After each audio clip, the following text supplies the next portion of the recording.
kind of set up senior night and all that kind of stuff, okay? Does that sound okay with you? Can I turn you down or no? Yeah. Go back to YouTube and hit.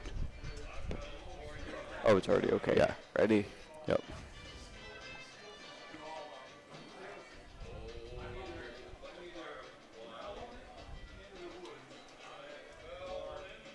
Okay. All right. Welcome to Baxter Bolts football. The last regular season game of the year sees Baxter take on Colo-NESCO. We are here at Jerry Lee Robinson Field at the Neo K Seals Sports Complex. I always get that wrong, Jimmy. It's kind of like you saying Farm Bureau. Farm Bureau. Exactly. We just can't get it right. Senior night here tonight for the football team, and I think we're going to see seniors for football, I believe cross country and cheerleading.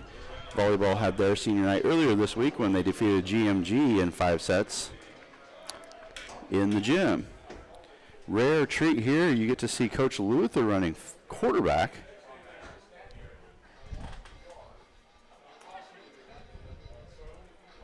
Good luck planning for that, you future opponents. I did say last regular season game of the year. It is not the it's not the last game of the year, as every team in the state of Iowa playing football makes the postseason this year. One of the, compromises from having a shortened season. Every team will be in postseason play this year. We don't know quite who the Bolts will play or where they will play, but it will be next Friday. So, we're broadcasting that? Well, we're efforting that. It'll be up to the state whether or not we can. And Jimmy, I cannot. Okay. I will not be back from my job in Minnesota in time. So, I would like a commitment right now that you will broadcast, and we'll find you a partner. 199%, yes. 199%? 99% final answer. 99% final answer. Leaving himself a little Jimmy wiggle room there. That's liability. So we'll try to find you a partner. I'm going to miss it, actually. Hopefully they win next Friday and can play another round, and we can regroup then. The pay's not too great, but it'll. Yeah. We'll try to find somebody. Let's real quick run down the list of coaches for both teams. First for the Colo-NESCO Royals, head coach is Josh Nessa. Assistant coach is Brady Harpenaugh, and assistant coach John Pelzer. For the Bolts, head coach is Rob Luther, assisted by Zach Hasselbrink, Ryan Boley, Brett Slight, Richard Beeler, Scott Brummel, Joe McMiniman, and the athletic trainer is Kylie Zoska.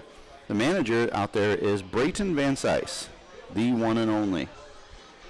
No Scott Brummel. No Scott Brummel? No, he's not a coach this year. He has been here before this year. At least one game I've seen him here, I guarantee it. But as of coach now, that's an negative. Jimmy, he's on the program. I'm telling you, right? He's listening. He listens to the broadcasts. He does not come to the game. All right. I'm telling you, 99%. He's still an assistant coach. He opted out of this season because of COVID, so we'll give him that. There you go. I'm making that up. I don't know. Real quick, though, the cheerleaders for Baxter, we'll mention them again, but got several seniors on this squad, too. They're led by Coach Cassie Applegate Brummel. Cheerleaders are Olivia Aker, she's a captain. Morgan Keeley's a captain. Kinley Bethards, Janny Gowdy, Sarah Grimes, Lydia Pierce, Morgan Ratliff, Brianna Winfield, and their manager is Kaylee Spangenberg.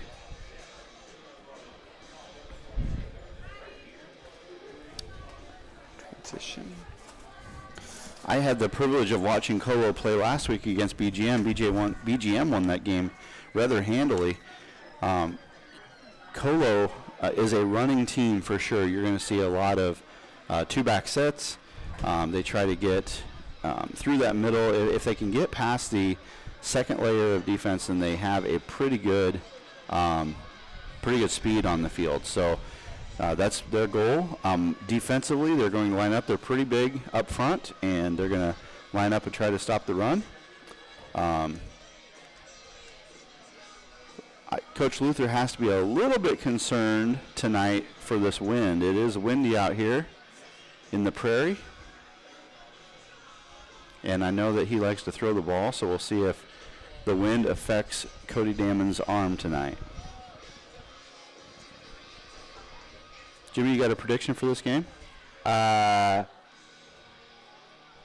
I think we're going to win, but it'll be a close one. All right. And it's going to be a low-scoring game. Really? Yeah. Okay. Trying out a new scoreboard tonight, trying to take as much off the screen as we can. It just freezes. Yeah. Jimmy's trying to get the instant replay to work. That's cool. Producer extravaganza. And then it just, what's this button do? That's that the slider. Yeah. There. That's the stop button, isn't it? There.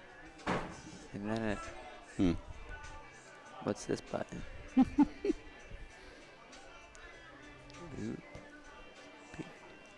All that look correct? Does this need to be different? Does it? No, that's where it used to be. You don't want that.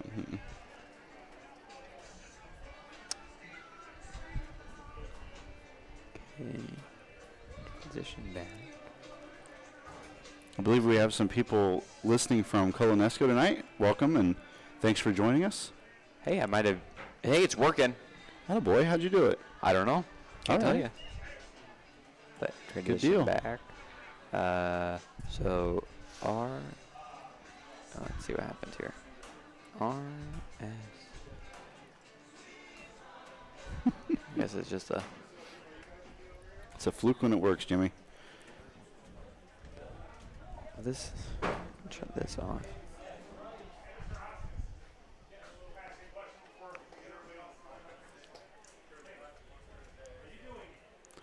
Bolts are expecting another big game from Rory Hare. The junior running back has been doing just about everything for the Bolts this year. Had some amazing games recently. He is probably the best defender, leads the team in tackles, as well as being the leading threat on offense as well. So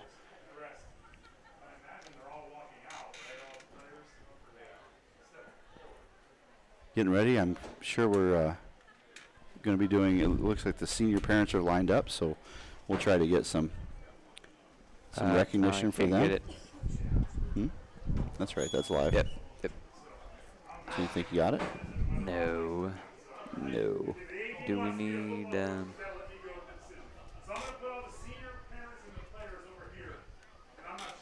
You're probably hearing the really loud voice of Mr. Aker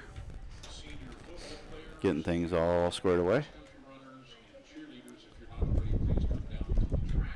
So again, recognizing the seniors for football, cross country, and cheerleading.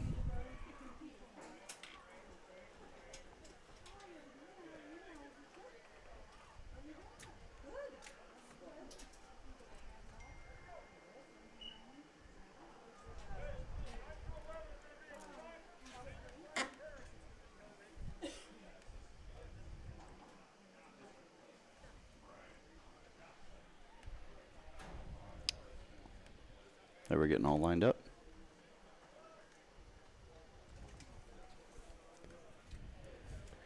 We want to welcome everyone to Jerry Lee Robinson Field here at the Neil K. Seal Sports Complex in Baxter. Haji says that much better than I do. Jerry Lee Robinson Field at the Neil K. Seals Sports Complex. I did it. Parents are going to walk out with their child, and then the freshman, sophomore, and junior parents just stand up when your athlete's name is mentioned. Oh, we can do like a push to talk thing. That's cool. No thanks. We need it. All right, let's. Okay, I'll stop for a minute. Football players. Cale Johnston. Cale Johnston. We're talking about the senior football players now. Cale Johnston.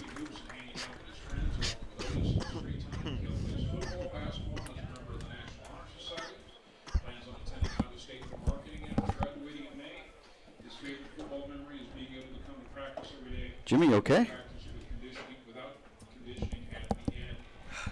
Cale Johnson. Man. The next senior we're going to recognize is Micah Kearns. This cough won't leave me alone. Can't taste anything either. It's not funny, man. Mr. Funmark, could we get a shot of the seniors on the screen for us? Thank you. Appreciate it.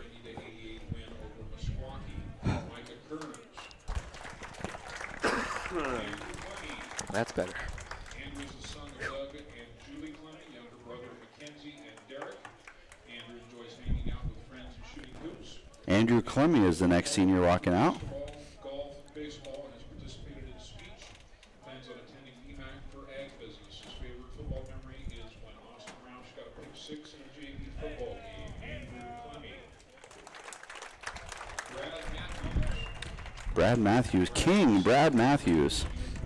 You missed a great interview with Brad Matthews during the volleyball match. Did I? Mm-hmm.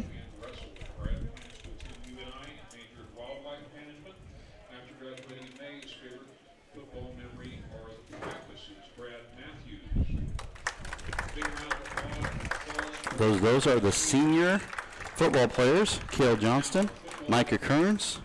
Freshmen through juniors. Bo Brummel. And if you just want to step forward, yeah, Bo's the son of Melissa and Mike Brummel. Ashton. Andrew Clemmy Son of Robert and Nikki Curley. I didn't get and it. Brad Matthews. I was struggling. Greta McFadden. Oh. Cody Sampson. Son of Jeremy and Lindsay Sampson. And they are announcing the rest of the football team now. Son of Brian. And then we'll get to the senior cheerleaders, followed by the senior cross-country runners. Cody Damon. Okay. Son of Chris and Betsy Damon. Devin Flora.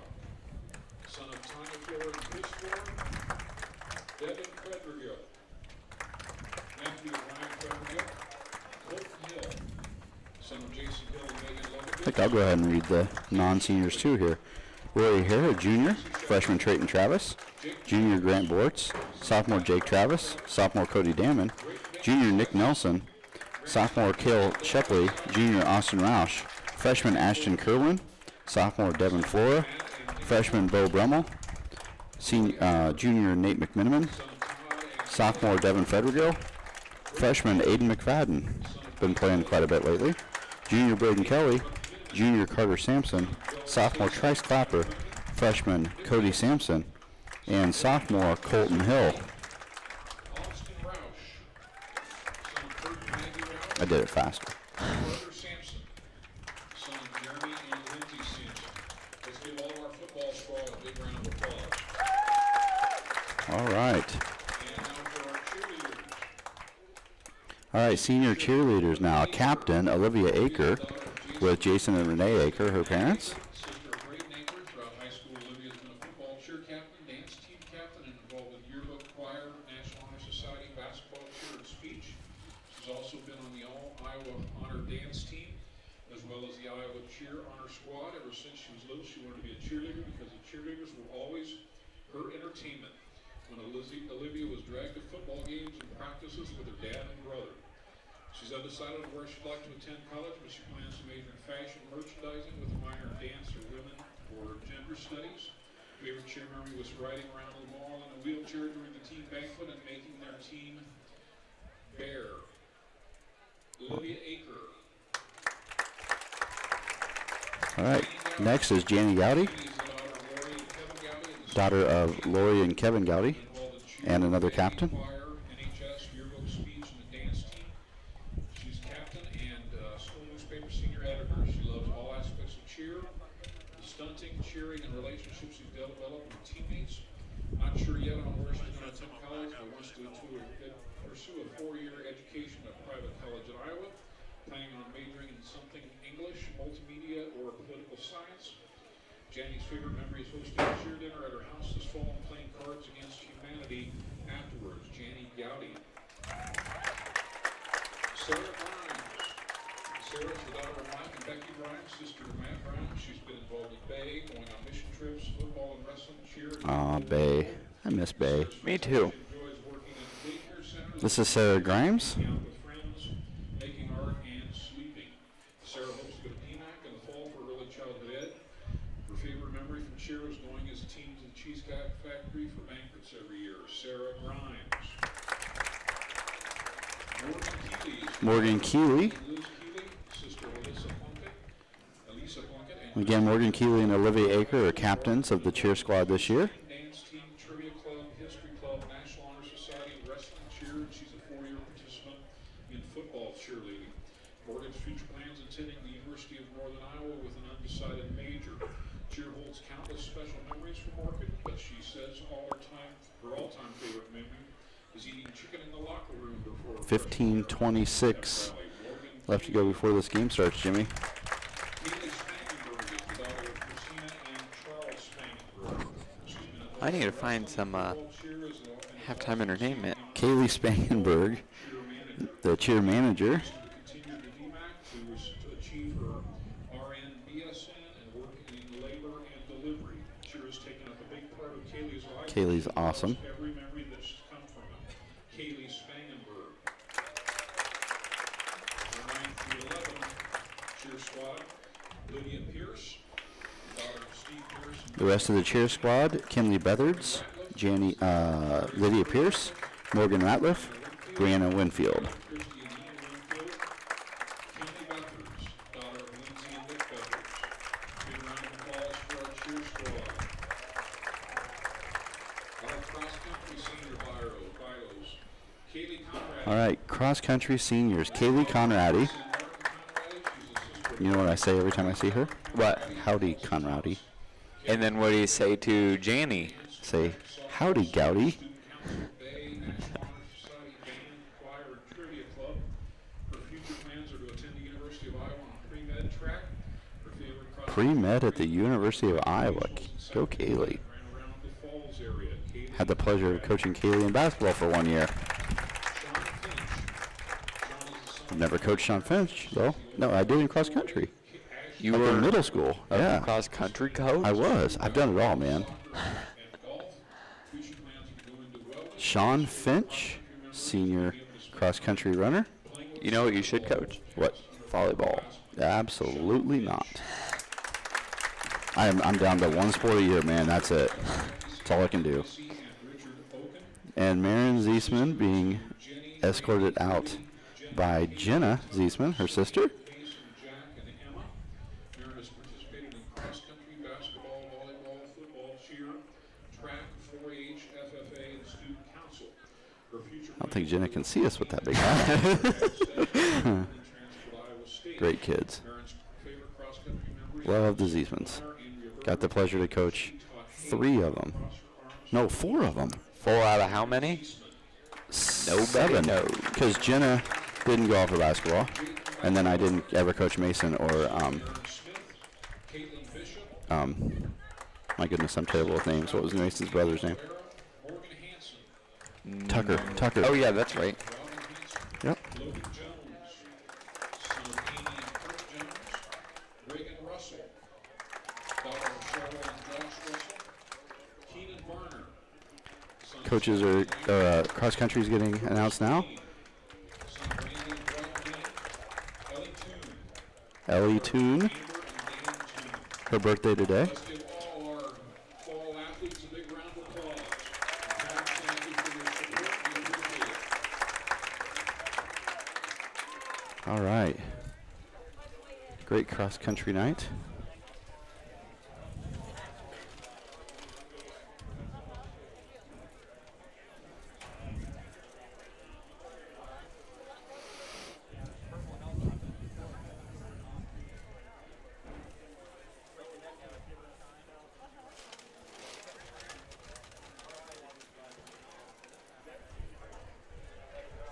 Are you looking up jokes, Jimmy? You've given up on the I was. replay? Oh, we'll try every. Okay. Try it again. R.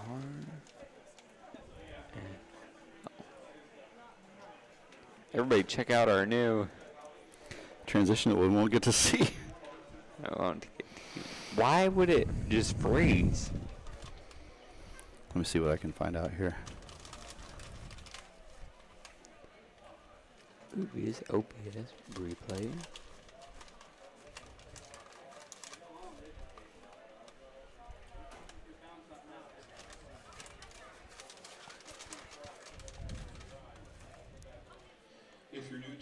facility.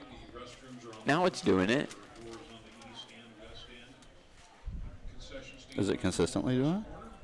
Please help us out in our neighborhood No. by making sure that Uh, wrappers and me. plastic bottles and so forth end up in the proper. That looks like a replay because he's That not is doing a- that. Except that it's is a replay. froze. High priority Why is it? Yeah, it wasn't froze at the very beginning there. That all participants in tonight's contest, be they coaches, players, fans, or team representatives, Let maintain me the highest level of get. sportsmanship. We appreciate your cooperation.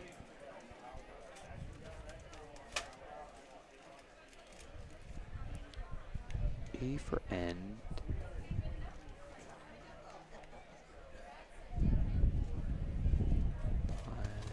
Okay. E for end. Save replay. Start replay. Replay, start replay. Maybe it needs a different hotkey. You don't have to use hotkey either. I mean, that's That's us. save down, save the replay too. Play, all other individuals should be socially distant on the sideline or outside the team boxes. Thank you.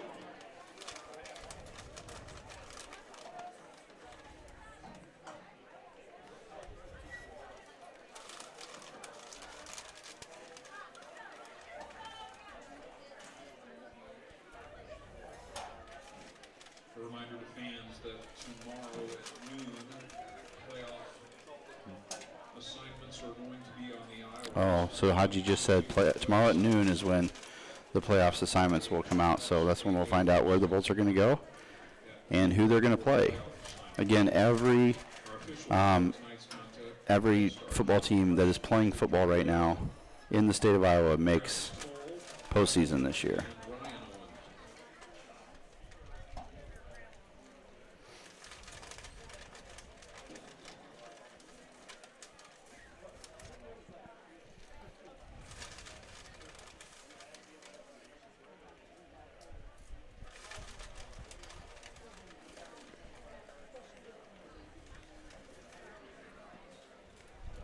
Can we, what happens if we delete this replay thing and can we re-add it? Sure, go for it. Minus button. Minus. Yes. Add, where do we want to add a video? No, Media source? media source. Yep. Replay. Instant. Replay.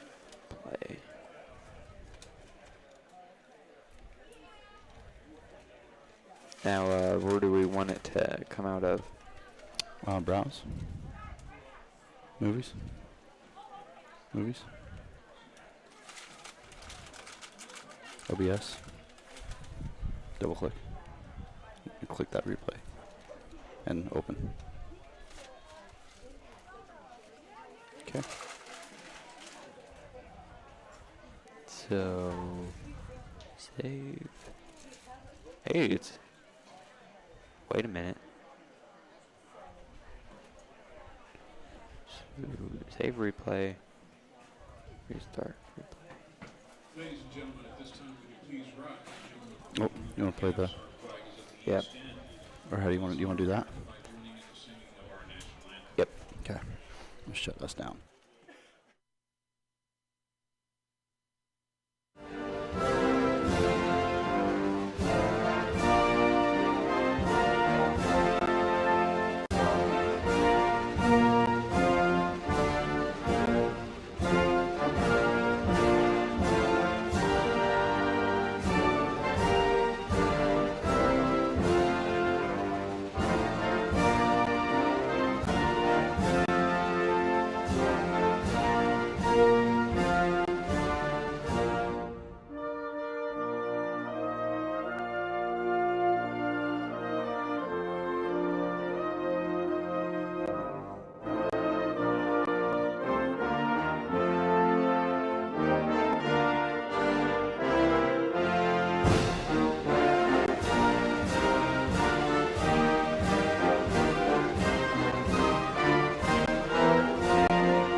You didn't let it finish.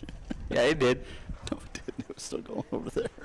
Well, they heard it before. This evening, the Royals of Colo-NESCO. Just, why don't we turn insert replay volume off just in case, okay? Just in case you get it to work. Okay. Here we go. Brady Harpinaugh and John Pinot. All right, so again, the Bolts are taking on the Colo-NESCO Royals tonight in the last Yeah, regular mumbling. season game. Are you going to keep mumbling? Oh, no. I'll Okay, all right. quit mumbling. In the last regular season game of the year.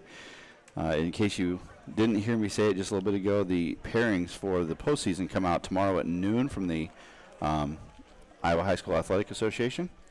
And the Bolts will find out where they're going next week, next Friday for their game, and who they're going to play. So here come the Bolts out on the field. Bolts are coached by Bob Luther, Zach Hasselbeck, Ryan Foley, It's okay, man. I don't think we... Richard Beeler, Scott I know. I'm sorry. We'll try one more time, see what happens. Yeah, well, I might as well. Riley Zosky is our trainer. Now it acts like it's going. But then once we put it on here, it freezes. So that starts it.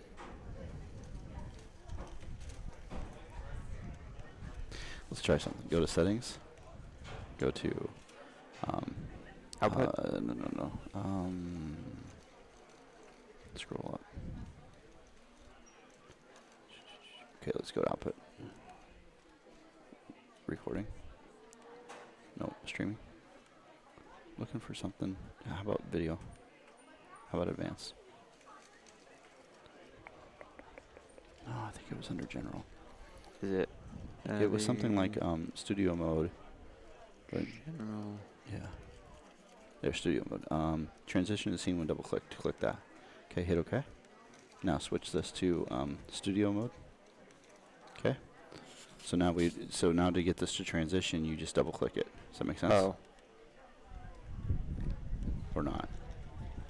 Hey, That's the replay, isn't it? it's replaying things. Okay. And then turn that off. And then that's live, isn't it? And Micah then- Kearns and Rory Hare out midfield to do the coin toss. Okay, that stops it. We got the replay. We still don't have the transition, huh? Can you? So over. So what if you click on TD Bolts and hit T? and hit? Because isn't that transition? Oops. There it goes. Yeah. And then transition back. So save the replay.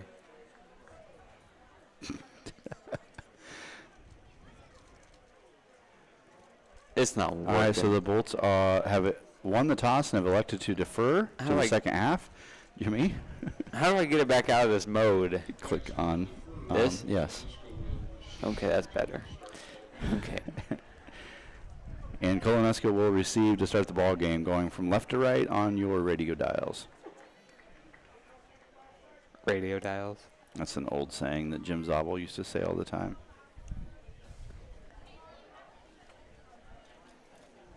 Because it's clever. Is it? Yes. I have no idea who that is. He was your teacher, man. Oh, it was Jamie Zabel. He was James Zabel, so it could have been Jim Zabel. Yeah. All right, let's get this party started here. Clock still says minute 42. Both teams are ready. The officials are ready. No Teams are out on the field. up coaches or coaches No, up they're here? coming. They're coming up. Can you go back to OBS real quick? I just want to see something. Let's go get my ahead and- magnifier. Let's just go ahead and hide instant replay then, if we're not going to use it. Bring it all the way down. Yeah, and hide it. The eye. It Is is. it already? Okay, perfect. Okay. All right.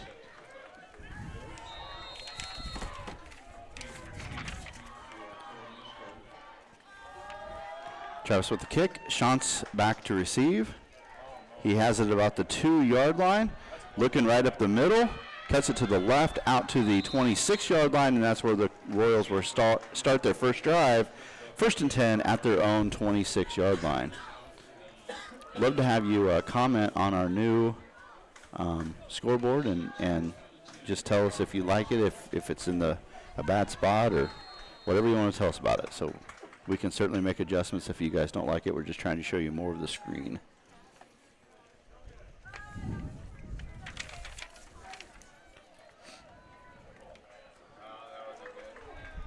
All right. First play is going to go for very little gain, wrapped up on the outside by number 75, Trice Clapper. Be 2nd and 9. Bryce Clapper gained about a yard on the play. 2nd and 9 for Colo-NESCO. Again, Colo really likes to run the ball. They're going to do a lot of people in the backfield. Taking plenty of time in the huddle this time. And that may be a strategy coming from the coaches to kind of take the air out of this game and shorten the number of possessions. They break huddle with 9 seconds.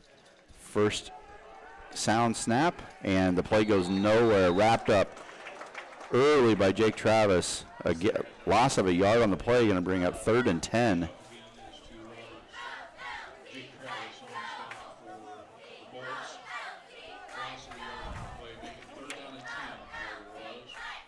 Brandon Roberts runs the play in from the sideline.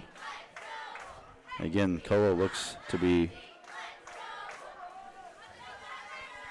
quite content to just let the play clock run and break it when it breaks 10 seconds. They run up to the line, take the snap. Quarterback looking to roll out to his left. He's got a man, and it's dropped. Intended receiver was wide open and had nothing in front of him except green grass. That was Andrew Shantz. Couldn't quite handle it. 4th down and 10, and Colo showing a new wrinkle from what the coaches, I'm sure, have seen on film with this breaking the huddle at 10 seconds and going right away.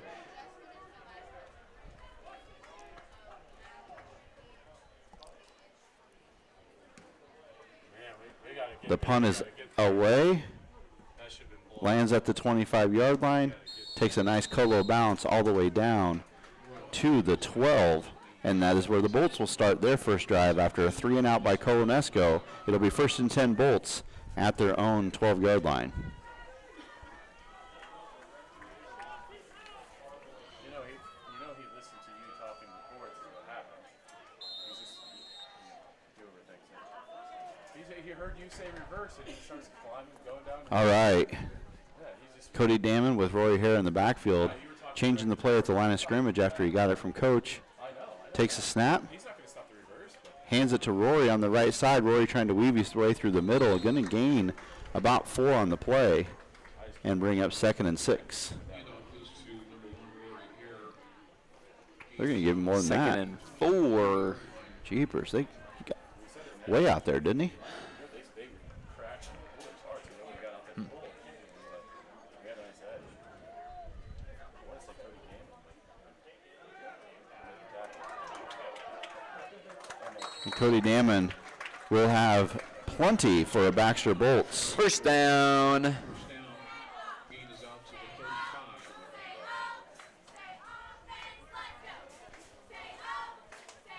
35. Ugh, man, that kind of hurts. From what, Jimmy? I have no idea. All right, this time Cody's got 3 receivers to his right, 1 to his left, puts Rory Hare in motion across the formation, fakes it to him, takes it to the right side. He's got lots of room, and he is going to gain about 12 and have another Baxter Bolts. First down. 2 in a row, that's a good sign. That is a good sign. That'll make any coach happy. Well, except defensive coaches. Not so much them. All right, we got a Kale on the left, we got a Kale on the right, we got Rory in the backfield, and Cody Damon takes the snap, turns and gives it to Rory. He's got a full head of steam, and he might go. He's got to beat 1 tackle here, still fighting all the way down inside the 5-yard line, down to the 4. Baxter Bolts will have first and goal at the 3-yard line. We'll call it 4. JT's got to finally get 7. I got you. All right, first and goal for the Bolts, and right away there's a flag coming in, and we got something going on here. It's going to be against the Bolts. Offsides on the Bolts offense. Official saw it right away. Going to move in the wrong direction here. From the 8. one of the offensive linemen was lined up offsides. A rare call in football, but you can be offsides as an offensive player. Cody takes a snap, turns and hands it to Rory. Rory's going to bounce to the outside, and he is in for the touchdown, Baxter Bolts. There. Oh, for the touchdown Baxter. Oh. For the. Why is that not working? I don't know, but we got a 2-point conversion here now. There we go. Now get it back. And 2-point conversion. bring back. All right, there we go. Cody takes the snap. He's going to try the left. He's trying to find a receiver in the back of the end zone. That was going to be McMiniman. But Colo has seen that one. They covered it very well, and that will remain 6-0 for the Bolts after the very impressive first drive here for Baxter. Now, last time we were here, we better got paid by one of these footballs. I'd rather they didn't do that again.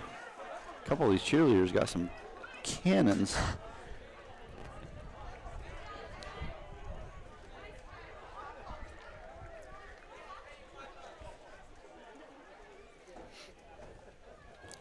You got to admit that was a pretty impressive drive by the Bolts.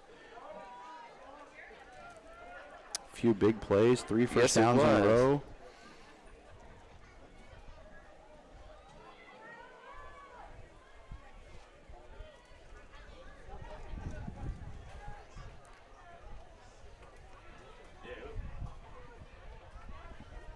All right, Jake Travis has it teed up again. He took it to the 2-yard line on his last kick.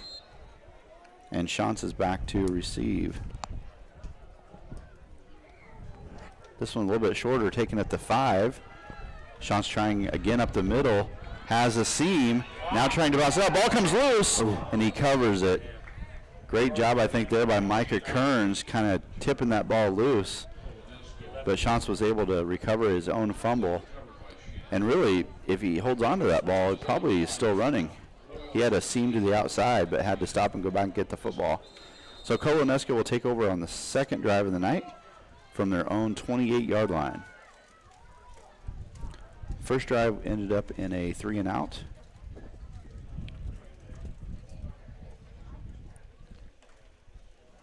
This time breaking the huddle with 15 seconds left on the play clock. Take the snap, handoff around to the left side, and not much doing there. Nate McMiniman wraps him up after no gain on the play.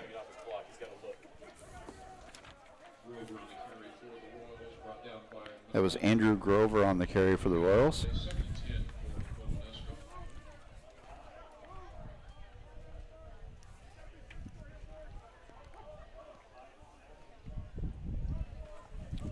.8:25 left to go in the first quarter, and the Bolts holding on to a 6-0 lead.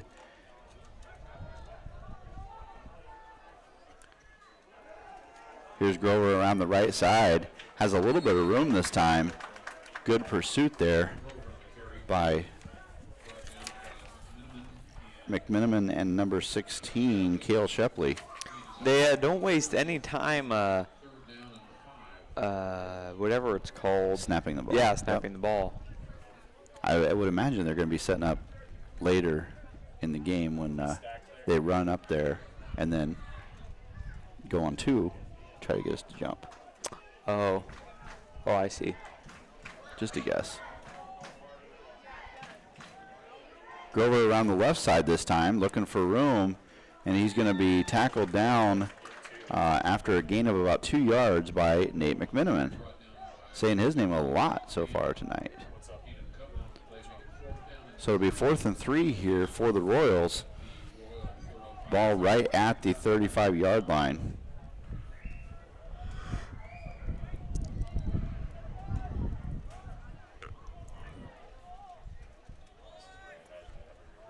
Now this, they might try to draw him offsides here with just being 4th and 3. Here's a pitch to the outside to Grover. He had trouble getting it out there, and he's going to end up losing a yard, so the Bolts will take over at the 34-yard line of the Royals. Colo-NESCO is stopped. Ball goes over on downs to the Bolts. 1st and 10 first and 10 at the 34-yard line here for Baxter. On just their second drive of the night, they took their first one with just one little mishap on a penalty, but took it in the end zone. Rory goes in motion from left to right. Cody takes a snap and runs it to the left. Tries to get around the arm tackle of Shantz and cannot. He is brought down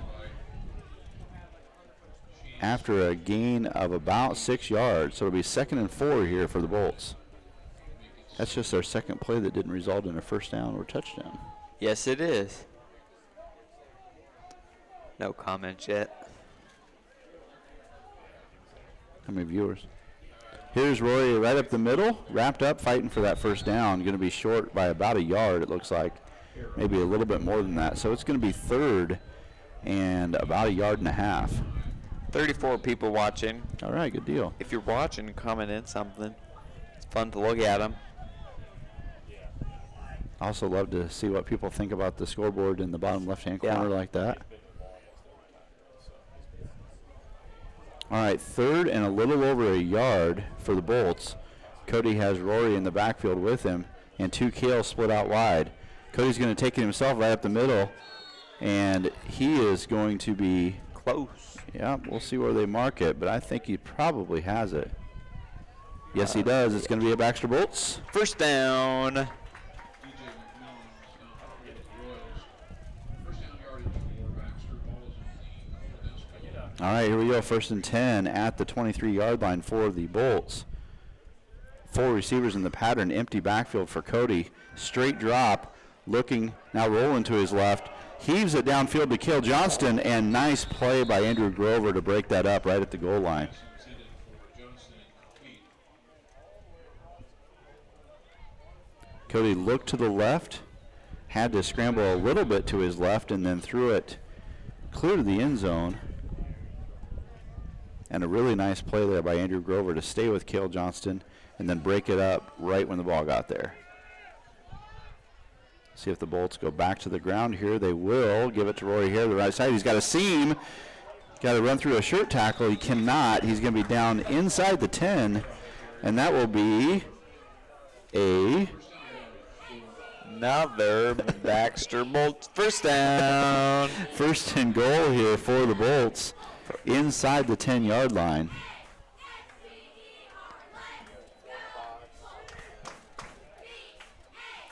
Cody takes a snap right up the middle, runs into his own man, bounces off, spins at the goal line, and he's in. Touchdown, Baxter Bolts. How do there? And there.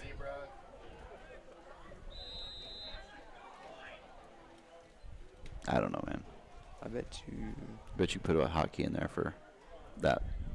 turn on. There you go, TD Bolts down there. You missed it. Well, TD Bolts. Play. All right, Cody in the more traditional setup this time. Cody's going to take it himself. He's going to be close. He stretched the ball over the goal line, and they say no. Says ref points at his knee and says the knee was down before the ball got in. So another failed 2-point conversion. That's kind of rare for the Bolts. 0 for 2 on 2-point conversions here, but they do take a 12-point lead with 5:16 left to go in this first quarter. wish we had some sort of software that would recall the video that we just watched so we could re-review it with our cool new transition slide. That would be nice. But alas. Hopefully, maybe next week, if we can broadcast. Yeah. Wherever that will be. Maybe it'll be at like a big stadium. Maybe it'll be here. Yeah, yeah. But we'd still have to ask. We have to ask the state. Normally they don't allow postseason video broadcasting. Maybe they'll make it. Maybe if you tell them Zach Jimmy Backus is doing it, and then the people deserve to hear Jimmy and see Jimmy. Yeah, it's all my fault, guys. What's this telling us? The number of concurrent viewers. I think. I don't know.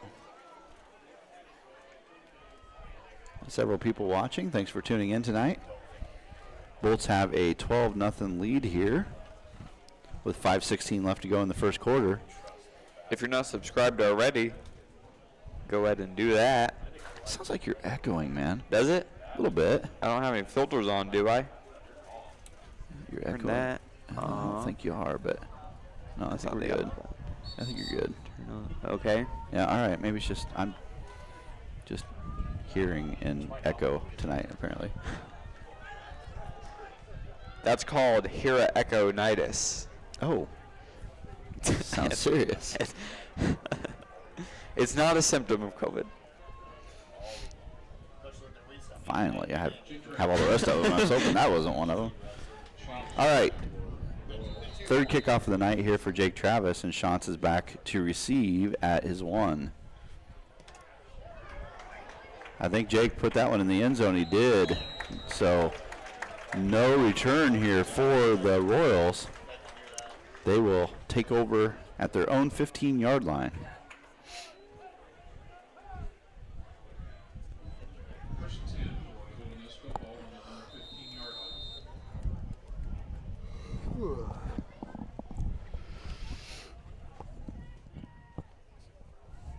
All right.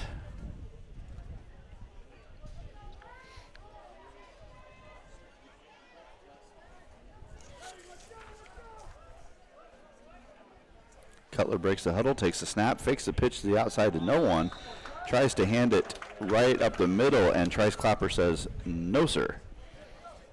Drops him for a loss of a yard on the play. 2nd and 11 here for the Royals. Second and 11 for the Royals. Young Mr. Aiden McFadden is in the game now for the Bolts. Number 59, freshman, getting some varsity playing time in the last few weeks.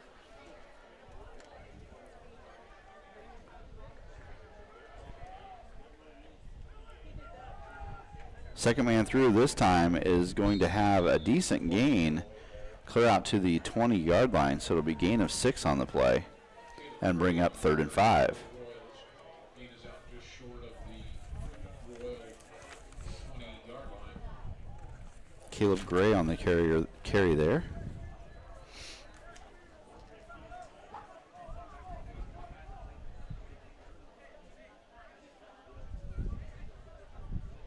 Oh.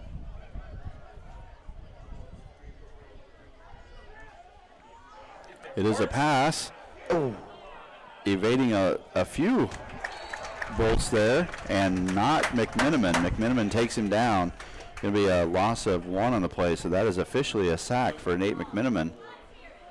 And it'll bring up 4th and about 6. Shantz is back to kick, and he's got a great leg. Bolts got fairly close to the block last time. Trice tried to get in there that time and couldn't quite get it. Nice spiral quick kick all the way down to the 23-yard line. Cody Damon is fighting for yardage, but he's going to be taken down at about the 29. Return of 6. First down 10 for the Bolts. Ball on their own 29. All right. 1st and 10 here for the Bolts at their own 29-yard line. Great night for football, except It the is. wind. Yeah, but it's died down a little bit. At least Yeah. it's not like half derecho like it was during the day today. Uh-huh. It really was. It's windy. All right, Cody has Roy in the backfield, fakes it to him, passes out to Cale Shepley, but behind the intended receiver. So that will go incomplete. Second down 10 for the Bolts.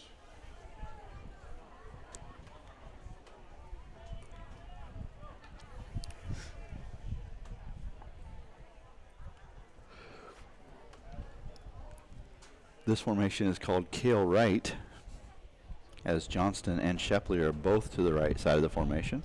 Jake Travis to the left. Cody takes the snap, fakes it to Rory. Going to take it himself on the left side. He's got some room. He's got a blocker out there. One man to beat. He's at the 10, 5. Touchdown, Cody Damon. Nice big play. Play. Jeez. I'll show you next time. See that button right there? This? The circle. That? The circle. The circle, Jimmy. I see 0 circles. The circle. The recycling circle. Restart. Oh. Hey, There. that'll do it. Oops. The How do we get? circle, and you pick on the square. We're stuck there now. Okay. All right, there we go. 2-point conversion attempt here for the Bolts, leading 18-0. Nice pass from Cody into the end zone to Jake Travis, and that is good. 2-point conversion is good for the Bolts, making the score 20-0 with 3:10 left to go in the first quarter. 20-0 Bolts over the Royals. Nice run there by Cody Damon. Let's see that replay. Yeah, okay. Just kidding. That's funny right there. You want to talk about our potential ad sponsorships? Or Yeah, you wanna we wait? can. Might be looking for future ad sponsors for the show. We sold ads the last few years every summer, and it pretty much bought the equipment that we're using tonight. The Jimmy and Pat show has been self-sustaining for several years now, thanks to the people that advertise. We'll get this kickoff and then let you tell the people what we're looking to purchase next.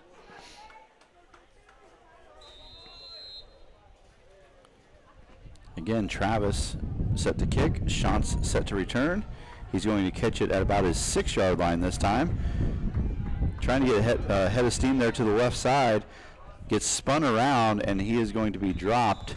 Nice return that time, 27-yard. 27-yard line is where the Royals will take over, 1st and 10. We're looking to get a new piece of equipment that will allow us to hook up to the Decathlon 5000 sports broadcaster. Daktronics. That was close, though. The Yep. scoreboard operator that would automatically translate the score, quarter, time, everything on the scoreboard over onto our screen. There's a little reverse, and Shantz is coming to this side. Has the first down, looking for more, and he's going to stumble all the way out to the 35-yard line of the Bolts. That was a handoff to Grover, and then an inside handoff to Shantz coming back this way. He turns it upfield, trying to take the pursuit of the Bolts, use it against them, and he does for a nice gain all the way down to the 35-yard line of the Bolts. He has long legs. Yeah, good athlete. Colo breaks the huddle, and Grover's trying the left side, now cuts it back up to the middle, and he's got some room. Colo's got something going here, another first down for them, going to be about a 12-yard gain. So Jimmy, what you're saying is this device that we're trying to buy will basically put a scoreboard on our screen, controlled by the scoreboard operators in the booth, so that it will have clock, score, down and distance, timeouts left, everything on it. Yes. I think adding the time would be worth it right Lots there. of people want the time, yeah. Very difficult for us to do manually. Yeah. Grover cuts it back up to the middle. The Royals have had some success on this drive, starting one direction and then cutting back to the middle, and that is 3 straight first downs for Colo-NESCO. So we will probably be looking for ad sponsors, potential fundraising to fund this Yep. expensive The device. device is not cheap. Yep, about $2,000. We have some Jimmy and Padge money saved up, but we Maybe don't have there's enough to cover that. So one big donation somebody wants to make. maybe. If you're listening. That makes me feel bad, though. You know, Well, if they really want to do it. I felt bad when your mom donated the tote that we tote? carry the stuff around in. That's been a lifesaver. Uh-huh. Oh my gosh! Do you remember the bins When we have to carry? carried the bin up those stairs everywhere. This is not light equipment. Yeah.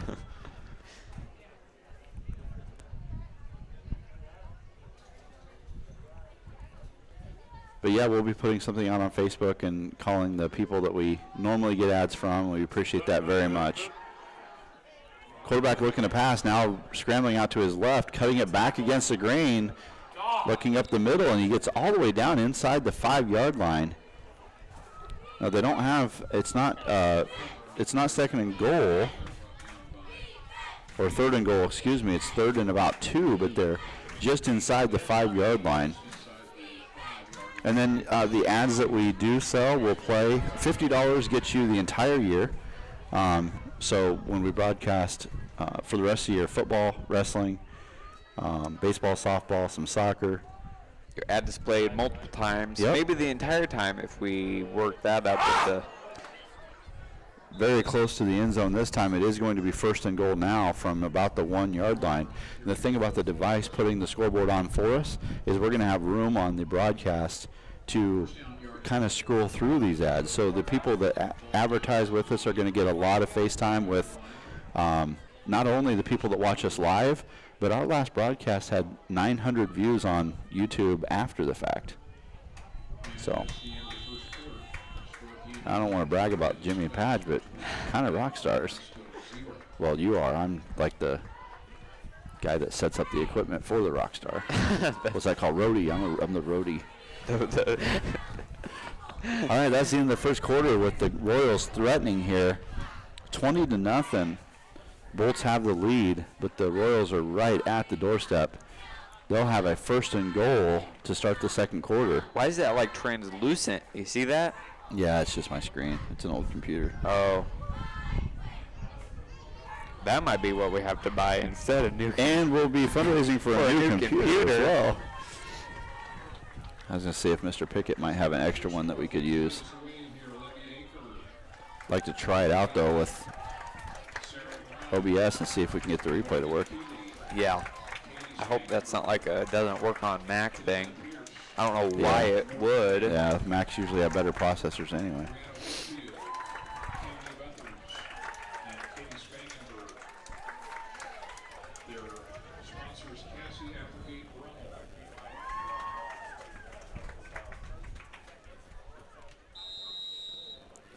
All right, first and goal inside the 1-yard line here for Colo.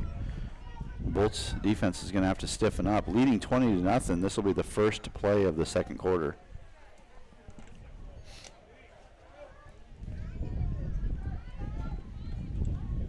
Handoff right up the middle. Touchdown, untouched. Touchdown Colo-NESCO, making it 20-6, and 2-point conversion coming. Unless they go for one. They do have a good kicker. I thought they didn't have a good kicker. No, they do have a good kicker. That's not what I heard. Well, See that? Oh, it looks like they're setting up to kick. yep. So I guess they do have a good He kicker. almost set a record last year for Colo-NESCO for number of kicks made. Really? Yeah, this year they've had a little trouble getting the snap back to him and the hold down just like that. You could see the holder still fumbling the football there a little bit and couldn't get it quite down. So that's such a timing play. If the snap and hold isn't right, you're never going to get that kick up. Has to be fast. Does have to be very fast. You got a lot of cheerleaders. Yes, they do. He's kicked a 50-yarder in practice, I know. That's more than half the field. It's exactly half the field, but that's okay. Not this field. It is actually. Where would the ball be teed up for a 50-yard field goal? The 30-yard line. The 40, because the end zone's 10 yards as well. Oh, okay. That's All right. you got me there. Yeah. Sorry about that. I can't get them all. You got jokes ready for halftime? Nope. Great. That'll make them funnier. Maybe we just need to start improvising. Let's some. make them up. All right, Muntz back to kick. Ball's teed up at the 30-yard line. Two Baxter Bolts set to return. Sidewinder going to go out of bounds at about the 8-yard line. So this will be a kickoff out of bounds infraction. You know who we could get up here to make up jokes on the spot? Who's that? Mr. Vaughn. You know, that would be a great halftime guest because he could talk to us about Anything cross country ever. too. Yeah. he had to explain to me how cross country worked after his wife showed him the cross country broadcast.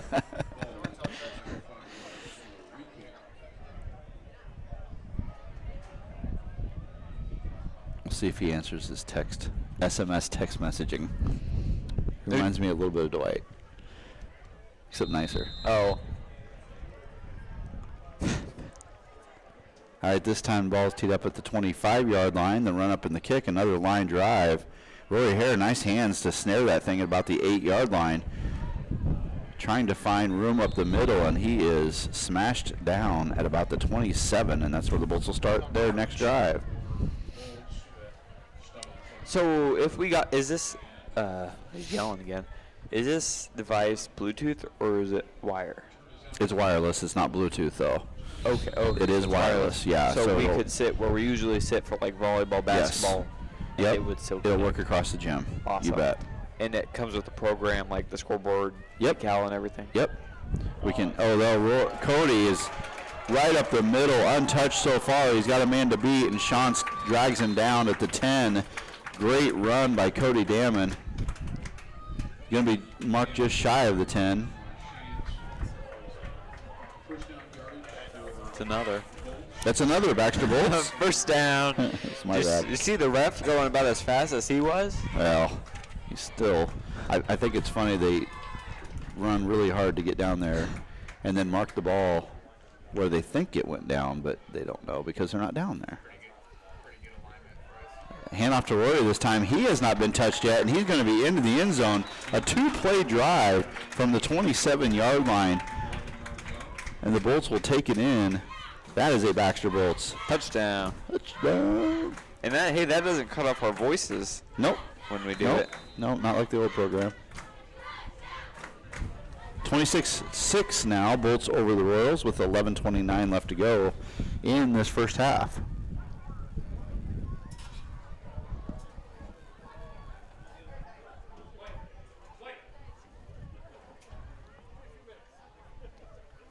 Jake Travis goes in motion across the formation. Cale Johnson comes into the formation. Cody takes a snap, looking at the back of the end zone for Nate McMiniman, and couldn't quite make the connection. Cody had a man in his face and had to throw it up over him. Couldn't quite get there, so two-point conversion fails, and score remains 26-6 with 11:29 left to go in the first half. It hooks up. There's a piece of it that hooks up to the scoreboard controller, and then a piece that hooks up to. It's an HDMI interrupter, so the HDMI will come from the camera, go through this device, out of that device into our computer like it does now. Okay. So it just kind of grabs the video from the camera, puts the overlay, and then sends it on through, and is So automatically updated would by the we scoreboard need controller. this? Yeah. It'll go before that, between the Okay. camera and that. And is it a USB connection? I just said it was an HDMI interrupter. Oh, an HDMI. Yep, HDMI. okay. So HDMI comes in, HDMI comes out. Yes. Yep, but goes into this. It would go into that. Yes. So you'd need another one of those. No. The device will sit right here. HDMI in, HDMI out to that. It goes through it. I Yeah. get it now. Yep.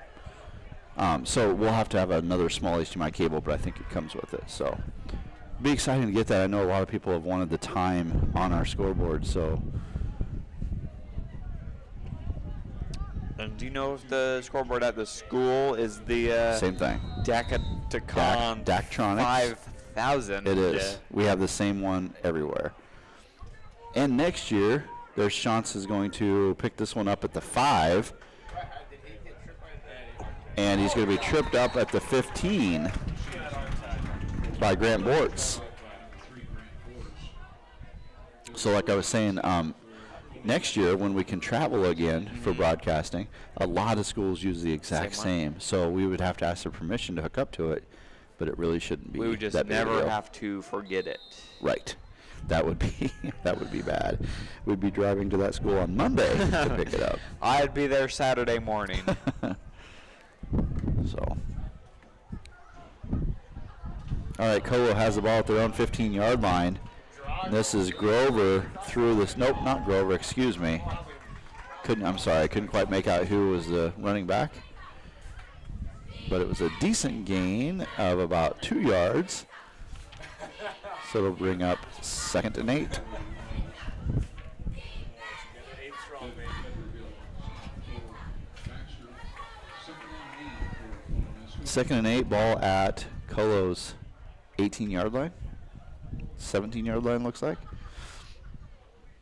Left! Grover takes it and goes to the right. And he drags a couple of defenders out close to the 25-yard line. Good gain on the play. Going to be marked just between the 24 and 25-yard line. He is out. So it'll bring up 3rd and just a little over 1. Colo-NESCO. Wait, Drago?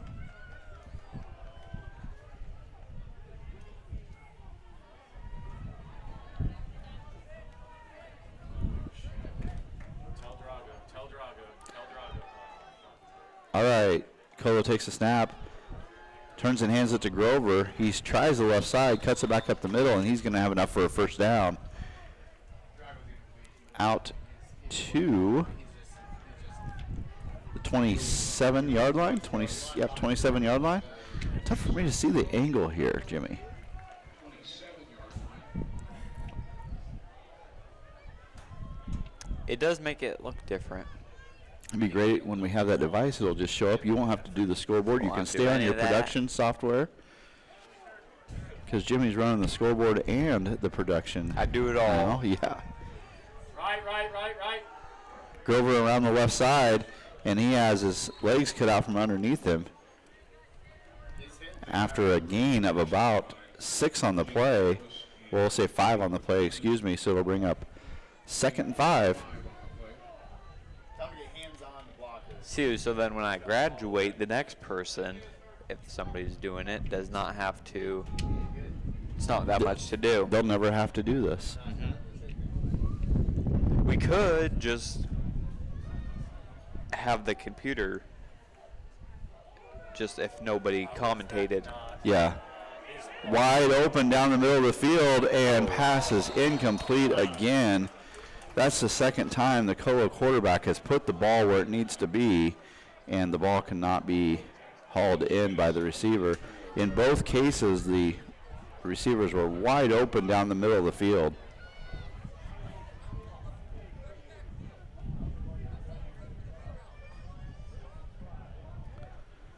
The Bolts secondary trying to get this one figured out. Rory Hare playing safety.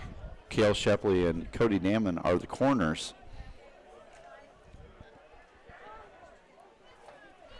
So 3rd and 5 now. Here's that reverse. Shantz is trying on the right side, cuts it back up the middle. It's a foot race with him and Rory Hare, and Rory trips him up inside the 15-yard line. Going to be marked down at the 12. About the 13, it looks like. Be first and 10, excuse me, from the 13-yard line. That reverse has hurt Baxter twice now.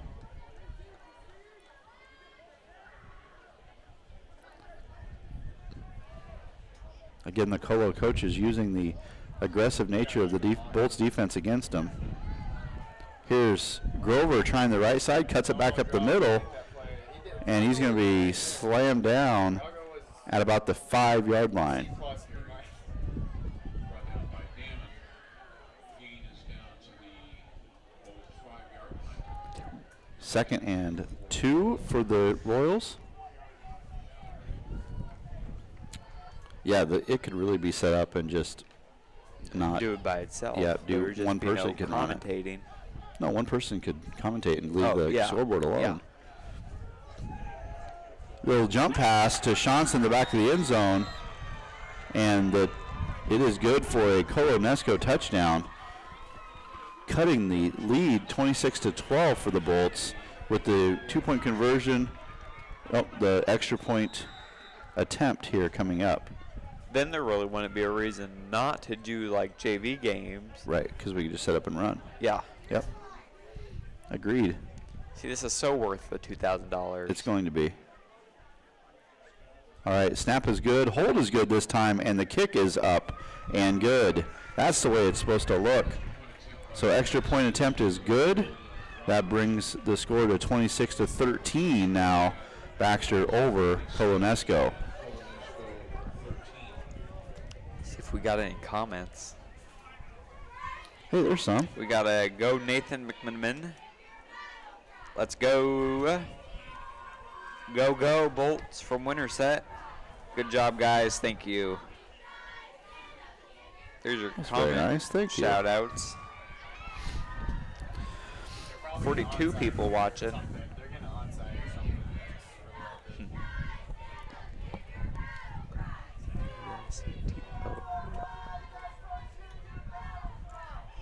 They're probably going to do something here to get the ball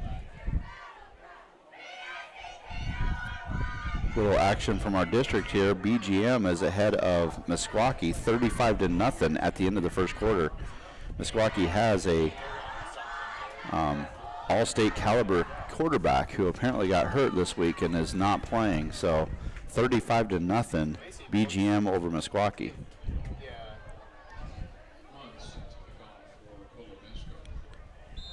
Muntz kicking off for Colo-NESCO at the 30. Rory and Cody back. Here's the run-up and the kick, and it's a little onside kick to Nick Nelson. Oh, Nick Nelson wanted to keep going with that, but there's a flag down. It's going to be offsides on the kicking team.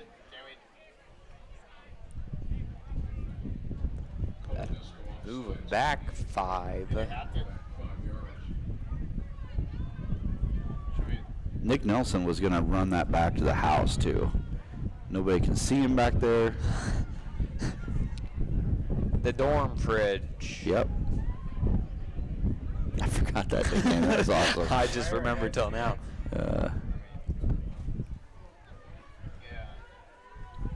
All right, Muntz will have to kick. Oh, and the ball goes off the tee. Used to be the rule was one more of those and somebody had to hold it, like almost like an extra point or a field goal. Really? If it blew off twice, yeah. Hitting 3. Ready for golf season, Jimmy? How are you? Very. You missed out on your season last year, didn't you? That's too know. bad. But I played enough in the summer. It was fine. Good. All right, a little onside kick. It is touched by the Bolts, so that will not be a penalty for going out of bounds. And the Bolts will take over at their 28-yard line. We're going to have to go golfing sometime. You I would golf, love don't you? that. Yeah, I'm going next week in Minnesota when I'm up there. Really? Yeah. I played a course up there about a month ago called Lake Pepin Golf Course, right on the Mississippi. You literally sometimes had to aim at Wisconsin because you couldn't see the pin because it was so hilly. And I said, where am I going here? They said, aim for Wisconsin. Aim for Wisconsin. Yep. Rory Hare takes the handoff, and he is off to the races down the right sideline, turning the man around. Shantz has a chance at him, but he's not going to get him. Touchdown, Baxter Bolts. Rory Hare takes the one-play drive and all the way into the end zone, answering that touchdown by Colo-NESCO. And Colo is having all kinds of trouble stopping this Bolts offense tonight.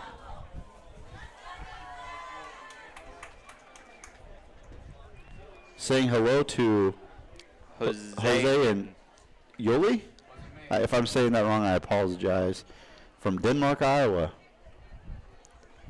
They're watching for for Colo-NESCO. Yep. All right, here's the snap, and Rory takes it right up the middle, and he's into the end zone. Two-point conversion is good. Makes it 34-13. Oops. With 7:42 left. What'd you do? Wrong team. Oh, no. Easily fixed. There. How can you click off that? So there, perfect. Thank you. 34-13 Bolts with 7:42 left in the second half, in the first half. Excuse me. 7:42. My daughter Allison was given a little pet, like stuffed mouse by her aunt. Like when she was like 5, Okay. 4 maybe. She named that thing 742. That was its name. Nobody knows why. She can't remember why, of course. Says 742. It was 742, and it was every time. What's your mouse's name? 742. 7:42. No, just, Like I don't think it was a Bible verse. I don't know what. if that's like, what you're getting or like, at. No, like oh, a time when she like got it? 7:42. No, we have no clue. But it was 7:42 for forever. Just a little glimpse into my life there for you, Jimmy. All right, Trayton Travis in to kick this time. Ball teed up at the 30-yard line. Run up and the kick. And it's going to be fielded and immediately falling down. So the Colo-NESCO Royals will take over at their own 22-yard line.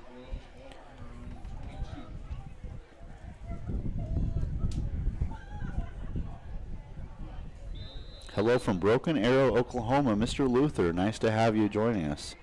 Again. Yes. Yeah, appreciate that. Is Mrs. Luther joining us? Probably. Yeah. Miss Luther, let me know if you're watching. Here's the snap. Grover trying the left side. He's going to be wrapped up, and that is Micah Kearns. About a loss of a yard on the play, so bring up 2nd and 11. Oh, my brothers want to, Riley and Brennan, they want to hear their name on the radio. They're watching too. I don't know if we can get it done on the radio, but here on our live stream, you got it, kids. Riley and Brennan, are you going to be joining me on the broadcast in a few years? That's what I want to know.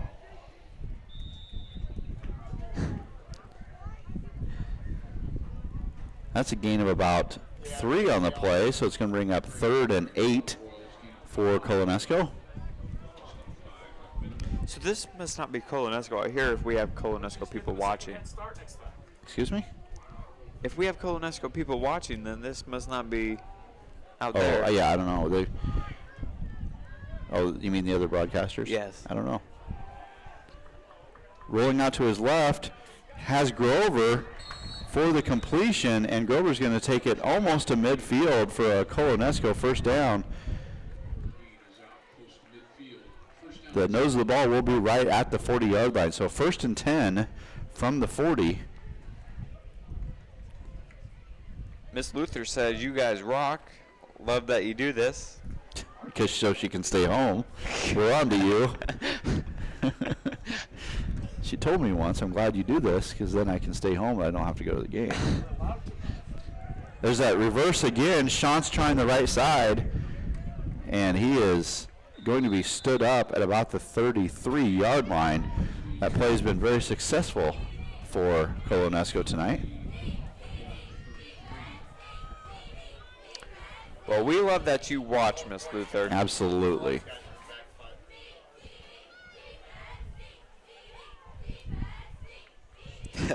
He says, heck yeah, thumbs up.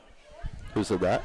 Riley Oh. or Brennan, I don't know which one they're. Yeah, you can't tell them apart either, can Well, you? because their name's Bry Ogle. You never know which one's texting you. Quarterback rolling out, and now he's going to tuck it and take it himself, and he's going to have enough for the first down. Couldn't find anybody downfield.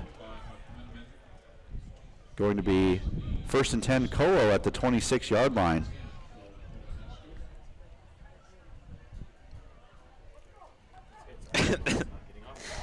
The other one says, heck yeah, I'm going to broadcast when I grow up. Attaboy. Oh, we started something here. Grandma Linda wants to hear her name. And Miss Luther says, amen, I'm in my PJs. Grover on the right side this time, trying to find a block. He finds one, cuts it back up to the middle. He's going to fight all the way down close to the 20-yard line. Going to be marked, it looks like, just short of that. Nice gain of about 5 on the play. Maybe give him 6. 5. So 2nd and 5 here for Colo. Have to ask Mrs. Luther how she likes the scoreboard being down in the bottom left-hand corner like it is. Maybe she can text you and let you know. Yeah, let us know how that scoreboard looks. Because we can go back to the other one a half if we need to. If it's really driving anybody crazy. Second man through this time. Going to have enough for the first down. That is Brandon Roberts on the carry. Really marching their way down. Yeah, nice sustained drive here. Not like the 1 or 2 play drives that Baxter's been having. You call the perfect play every time. Are Riley and Brennan like a 2-for-1 package? Do I get both of them to broadcast? Or maybe they rotate. They might play football. So You would be probably right there. they might not broadcast. Timeout Baxter, trying to slow down this attack here for Colo. Get their kids a break. Miss Luther says if she had $2,000, she'd give it to us. Oh, that's so sweet. I don't think we'll have any. We've never had any trouble getting people to sponsor the show. So, and it's only $50 for the entire year. I don't think that's It's a great bargain. It's a great bargain. Great way to support. Another way you can support us is by subscribing to our YouTube channel. We're up to how many subscribers? Like 2,000. I mean, I wish. Oh, now they're commenting in on the YouTube. Yes, we see you in the chat, whichever one you are. I wish we could they put a put clock on the screen. Yeah, too. Mr. Luther says the same thing. That's Bill Luther in Oklahoma says we could put the clock on the screen. We've tried. I remember you tried manually trying to sync the clock. It's just one more thing to. It's a lot of work. But that reminds me to say it is 4:21 left to go in the first half here. 34-13. Baxter. What's happening? Who's Roblox Gear Fort War? Is that one of your brothers? No, it's not. Oh, Pete Brindle says he loves the scoreboard edition. Thank you, Pete. I appreciate that. Pete's been watching our broadcast for many, many years. I'm Brennan. Oh, it okay. is. It's Brennan. I'm your brother. He says hi to Mr. Luther. Okay, you guys, you got to quit commenting. Rye Ogle, whoever you are. Anonymous sender. Can we block people? I don't know if we can block people or not. I'm just kidding. Don't block them. Don't block them. I'm not blocking them. Can report, remove, put user in what? Timeout? Timeout. That's funny. So we can't you can put your brothers in timeout? If you don't quit commenting, I'm going to have to put you in timeout. All right, first and 10 here for the Royals at the 15-yard line. Out to pass. He's got a man in the end zone. Roy Hare's a little late getting there. And it is a touchdown, Colo-NESCO, number 17, Parker Ryan from Kenny Cutler. So Cutler passed to Ryan for the Colo-NESCO touchdown, and they answer right back.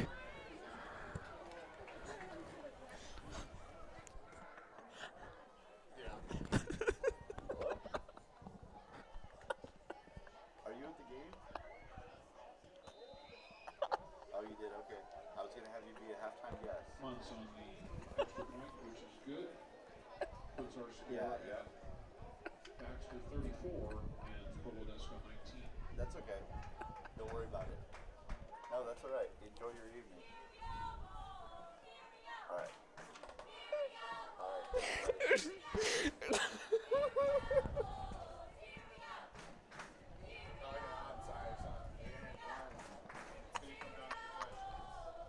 right. Thank you. Bye-bye.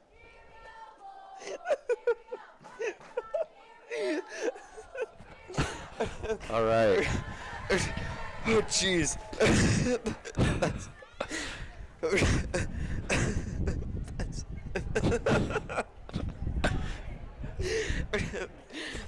Compose yourself, Jimmy, you okay? Are you Yeah, crying? I was. I don't know why that was There's so no funny. crying. I don't know why that got me so good. Because he called back a text.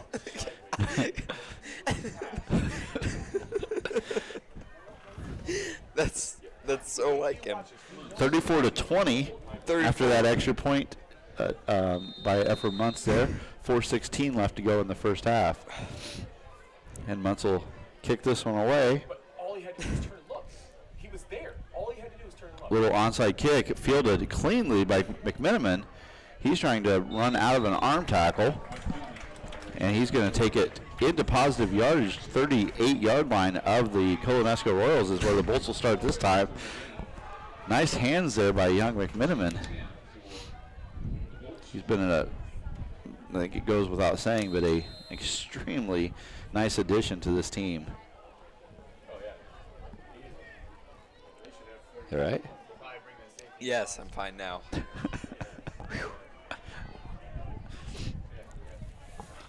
4:13 left to go in this half, and the Bolts have 1st and 10 at their own 38-yard line. I'm going to start doing that. Oh, my and gosh. whenever I get. Rory is at quarterback this time, following Trice Clapper on the left side. Nice job following his block and being patient there by Rory Hare. And then he gets it all the way out to the 24-yard line. Nice job pulling to the left side there by Trice. For enough. Oh, for another Baxter Bolts. First down. I apologize, sir. I'm out of the last guy I broadcasted with didn't do that, so no. I said no. I said him up I and he said Baxter didn't. another Baxter Bolts. And then silence. Crickets. Roy is lined up at quarterback again, takes the snap, cuts it back up to the middle. He's at the 5. He's in the end zone. Another touchdown for Roy Hare. Just a straight quarterback run right up the middle. Roy takes it, and he scores. Another 2-play drive here for Baxter. All Roy Hare that time. That'll give him the 20-point lead. My prediction was already. It gets blown out of the water. 40-20 now with 3:49 left to go in this first half. And, you know, our scoreboard interface will put the play clock on it, too. How cool is that? Yeah. We're going to have all the clocks. Yep, we're going to have all kinds of technology. Ball thrown over the head of the intended target out of the back of the end zone. And that will be a incomplete 2-point conversion, leaving the score at 40-20. With 3:49 left to go in the first half. Can you go back to YouTube? I thought I saw something new. I might be wrong. That was not new. That's not new? Nope. Scroll down. That's pretty new. That one at the You bottom? wrote- Okay, all right. 3:49 left to go in the first half. Bolts have a 40-20 lead here. Your Roblox gear for or. So That's our dog. your dog has a YouTube account? Profile picture. Oh. See? Riley and Brennan, have you subscribed to our YouTube channel yet? I hope so. Otherwise, Mom and Grandma will be mad. Grandma will be very mad. Really appreciate everybody sharing that on Facebook. I think it got us 40 or 50 or so. Oh, absolutely. We jumped way up after that. It's awesome. There's a nice kick here by Trayton Travis trying the left sideline, and it's going to stay in bounds, and that might be recovered by the Bolts. It's going to be very close. I think it was knocked out of bounds by Grant Bortz. Very, very nice kick there by Trayton Travis all the way down to the 11-yard line, and then it just stopped right at the out-of-bounds line. And that, of course, on the kickoff is a live ball. Anybody could have covered that. What you looking at, buddy? Our subscriber count. What are we at now? 251. 251. And I think when we started on yesterday or so, it was at 211. So Well, we've there's only- 50 people. This YouTube channel is only 40 days old, so that's pretty Yes. impressive. And I think Mr. Pickett was talking. He's going to set something up for every elementary account. Each classroom go in and subscribe, and that would be Oh, that'll be huge. 100 people. I don't know how many Yeah. people are in elementary. I know Allie has subscribed with all 3 of her Gmail accounts, so that's nice. Appreciate that. Hey, there's another. Maybe they want to be our halftime guest. You know, I don't think I'm going to answer that one. Good run here by Colo on second down. Roberts on the carry. Going to take it very close to the 20-yard line. Marked just short of that, so it'll be 3rd and 2 here for Colo looking to answer that quick strike by the Bolts. Get it? Quick strike by the Bolts? Like a bolt, like a lightning bolt. Just like it. Quick strike. Play clock down to 10. Game clock at 2:35. And Colo's going to have enough for the first down this time. Out past the 25-yard line is Grover. So 26-yard line, 1st and 10, with 2:25 left to go in this first half.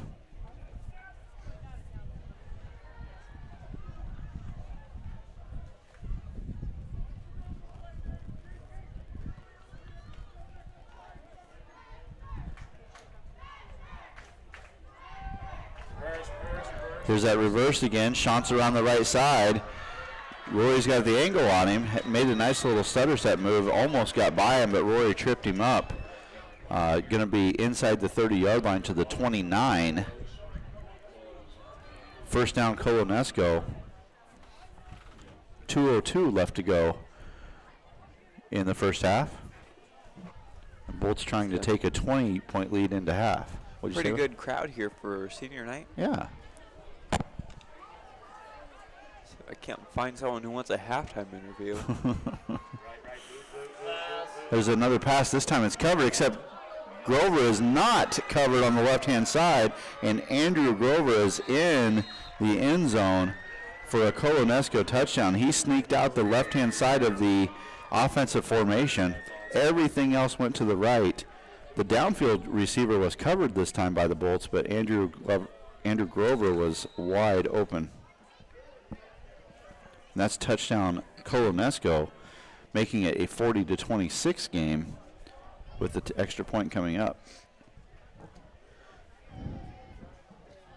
Snap is good, hold is good, kick is up, and it is good. Flag down on the play. Looks like this is going to be roughing the kicker, and that'll be a assessed on the kickoff, I assume. They got close to blocking that, but when you don't block it and you hit the kicker, that is a penalty. Can't tackle the kicker? You know, the kickers and punters are both, when they get done kicking, are in such a vulnerable position because they don't have their feet down usually. Yeah. Their balance is off. Really easy to get hurt on a like that. So that's a rule that's been in for a long, long time at all levels of football, NFL, everywhere else. So this means that Muntz will be kicking from the 40, I believe. Maybe the 35, actually. Yeah, it'll be the 35 of Baxter is where he will be kicking from. This is field goal range. Yeah, no kidding.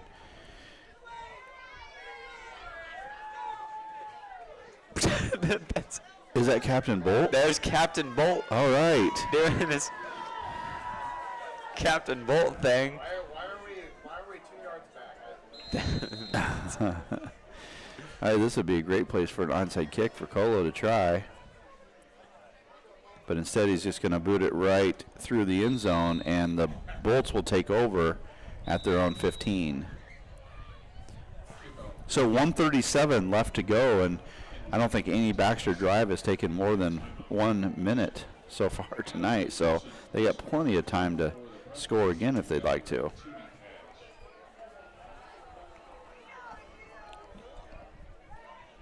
You want anything from concession stand? No, thank you.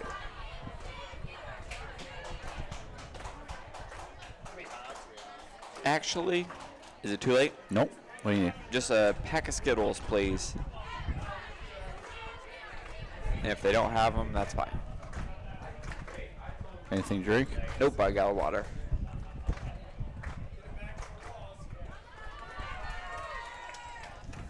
Your order has been placed, sir. Thank you. Guess what tomorrow is? Saturday. Yes, it is. That's good game. Is that it? That's No, it's 22nd wedding anniversary.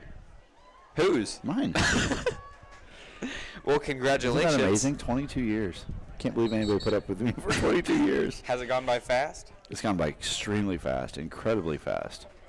22 years, that's a long time. It is a long time. So that was 1998. Nice job. Nice Thanks. quick math, buddy. It's pre-calculus right there. Yeah. All right, Cody takes a snap. Fakes it to Rory. Cody's got a big lane right up the middle. Gives a little juke move to get some more yardage. He's going to outrun that guy.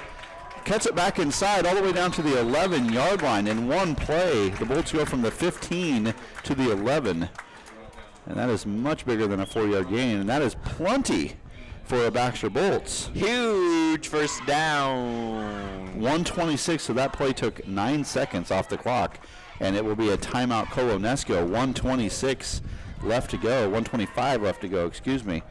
The Bolts will have 1st and 10 at the Colo-NESCO 11-yard line.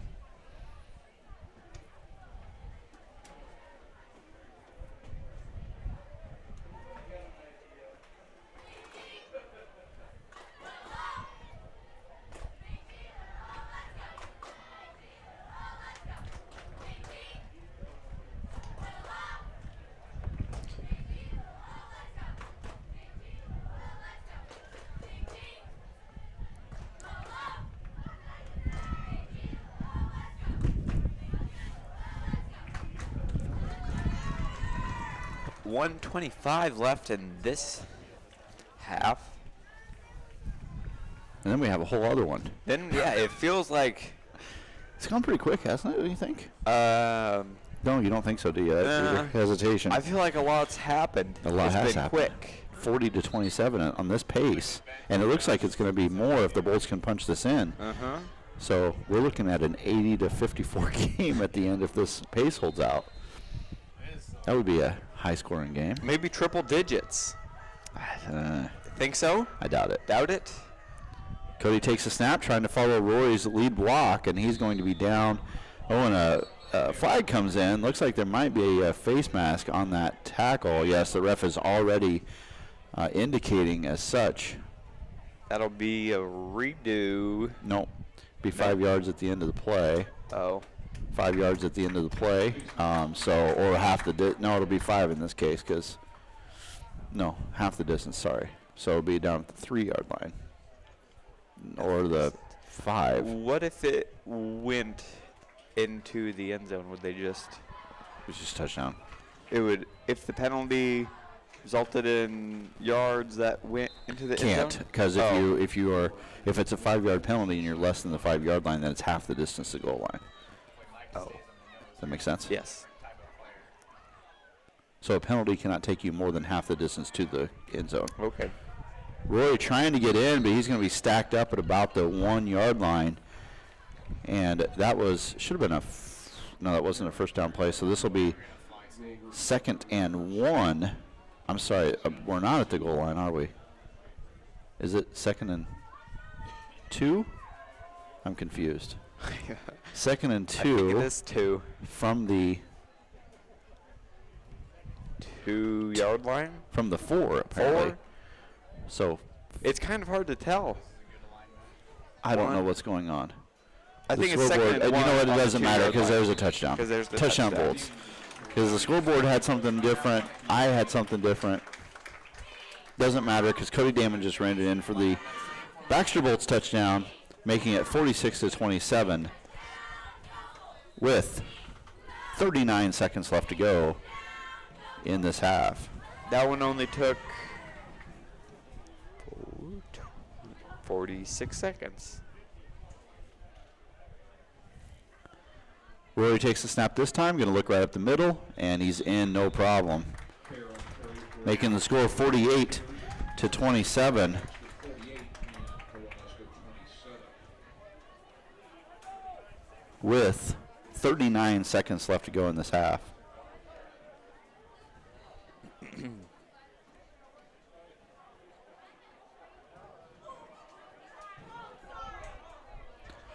And the cheerleaders are chucking footballs at the crowd, and They have- not nicely. I think they're sponsored by the Baxter Family Market, and they have 2 huge boxes of them. Really? So they're throwing as many as they can get out.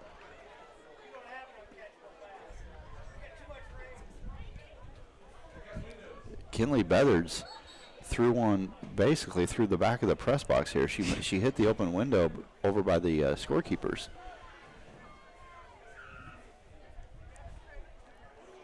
If their ends are starting to stuck inside, I don't know if we like to pair it. If their ends are. All right, 39 seconds left to go in the half.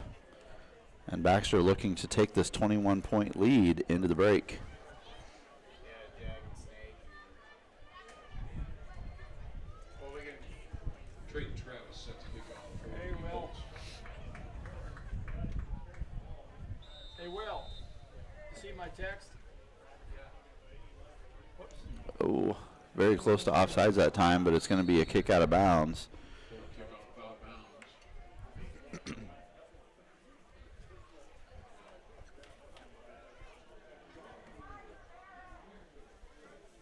So the Bolts will have to do that again. Of course, no time came off the clock.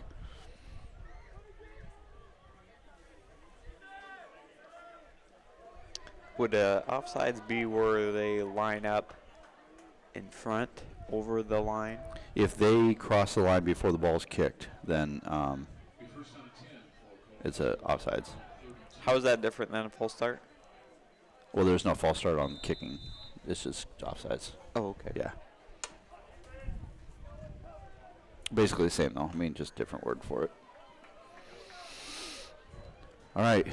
I would expect to see that reverse. Grover is going to take it off to the right side, breaks an arm tackle, and makes something out of nothing, and does get out of bounds. So he's going to get a gain of about 1 yard, it looks like. But he does get out of bounds to stop the clock. 29 seconds left to go in the half. 2nd and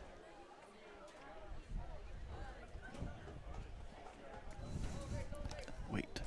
I'd be shocked if I don't see the as fast as Our waitress is here. She could be our halftime guest. She play any sports? She's playing basketball. She's bowling. Bowling, that is right. Yeah, here's Grover on the left side. Gives a stiff arm to McMiniman and gains another yard or so on the play. And Baxter's going to take a timeout. Grover on the carry brought down by 3rd and 23 seconds left to go. Baxter's looking to try to get the ball back and maybe have another shot at the end zone. 37. Bet they run that rumble. So it'll be 3rd and 5 here for Colo when they come back out of this timeout.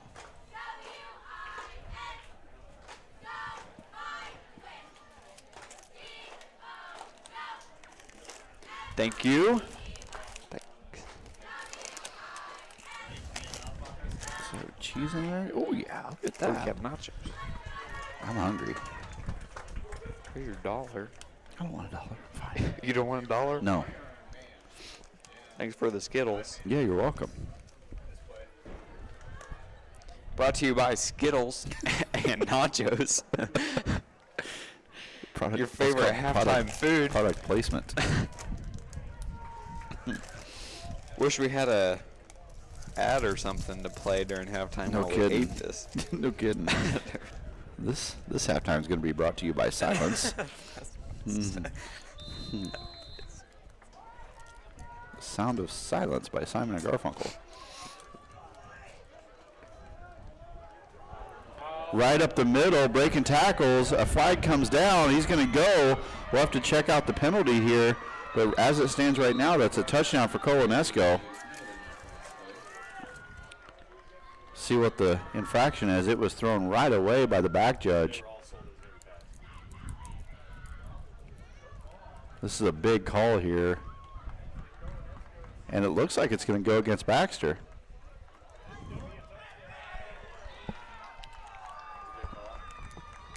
Touchdown will be good. Face mask. I didn't see anybody touch the running back, so They didn't have their face mask on with that. I don't think that's a rule. So touchdown Colo-NESCO. The play stands. and cuts it to a 15-point game here at the half, with Munson to try to make it a 14-point game. Again, when the snap and hold are good, he has been true on each of his extra points. So good kick there, 48-34. Baxter holds the lead over Colo-NESCO, but you can see the frustration on Coach Hass's face with his defense here. 14 seconds left in this half. The Bolts are going to get the ball again.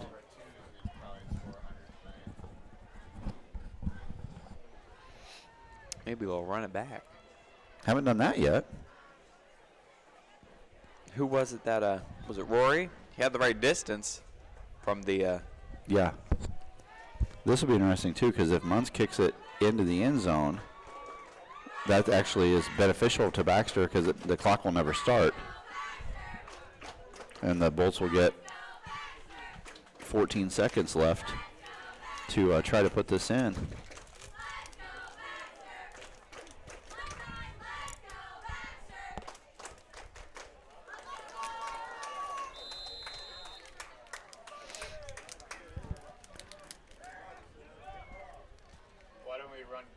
All right, there's the kick, and that is what the Bolts were hoping for, probably. So touchback brings the ball to the 15, and no time went off the clock. So the Bolts will have 14 seconds to go 65 yards. They've done it before. yes, Tonight even.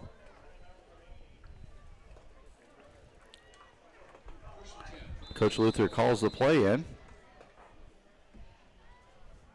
Will he go for something big here or be I think content? he will. What do they call him? The Steamboat River Gambler? Riverboat Gambler? I don't think there's any steam involved. Well, he takes a snap. He's going to take it himself, trying the left side. Now cuts it back up, and he's going to be dragged down at about the 20-yard line. And we'll see if the Bolts just elect to let this run out. And they're going to. That's the end of the half, and that makes the score 48-34. Baxter over Colo-NESCO here at halftime in Baxter. And we'll be right back Jimmy, after we're going to eat a this little silence. bit and then come back with some jokes and some fake stats as always. Will you mute us? Okay.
All right, thank you for that break. 7:50 left to go in this halftime. And the Bolts lead the Colo-NESCO Royals 48-34.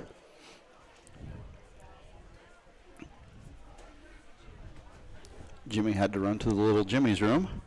So I'm waiting on a halftime guest to come up, and here he comes right now. I've never been up here before. How you doing, sir? Good. Good. Are you out of breath? Yeah. Coming up the stairs. All right. Halftime guest here tonight is Will Clapper.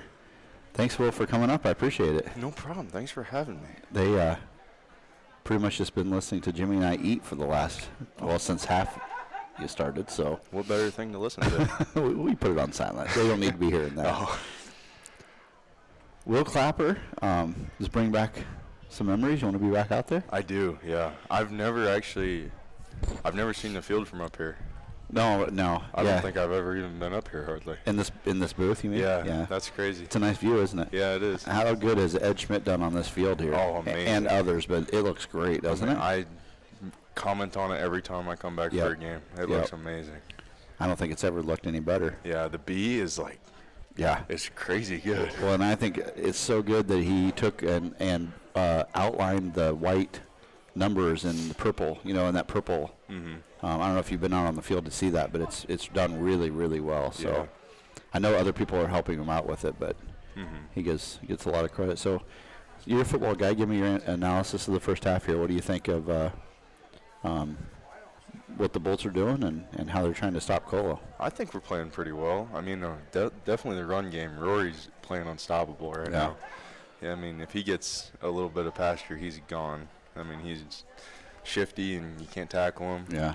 If we can get that stinking counter play down, Yeah. then we're That gonna little be reverse. fine. Yeah, I know. Yeah. Every single time they run that play, they burn us. Well, we were talking about up here, Baxter's pursuit on the defensive side is really, really strong tonight, and that's all that reverse does is use that pursuit against them and just cuts back against the grain a little bit. And there has been nobody home on that backside. So, No, yeah. oh, there's Don Akins. He's another one that's been working on the field too, doing a great job.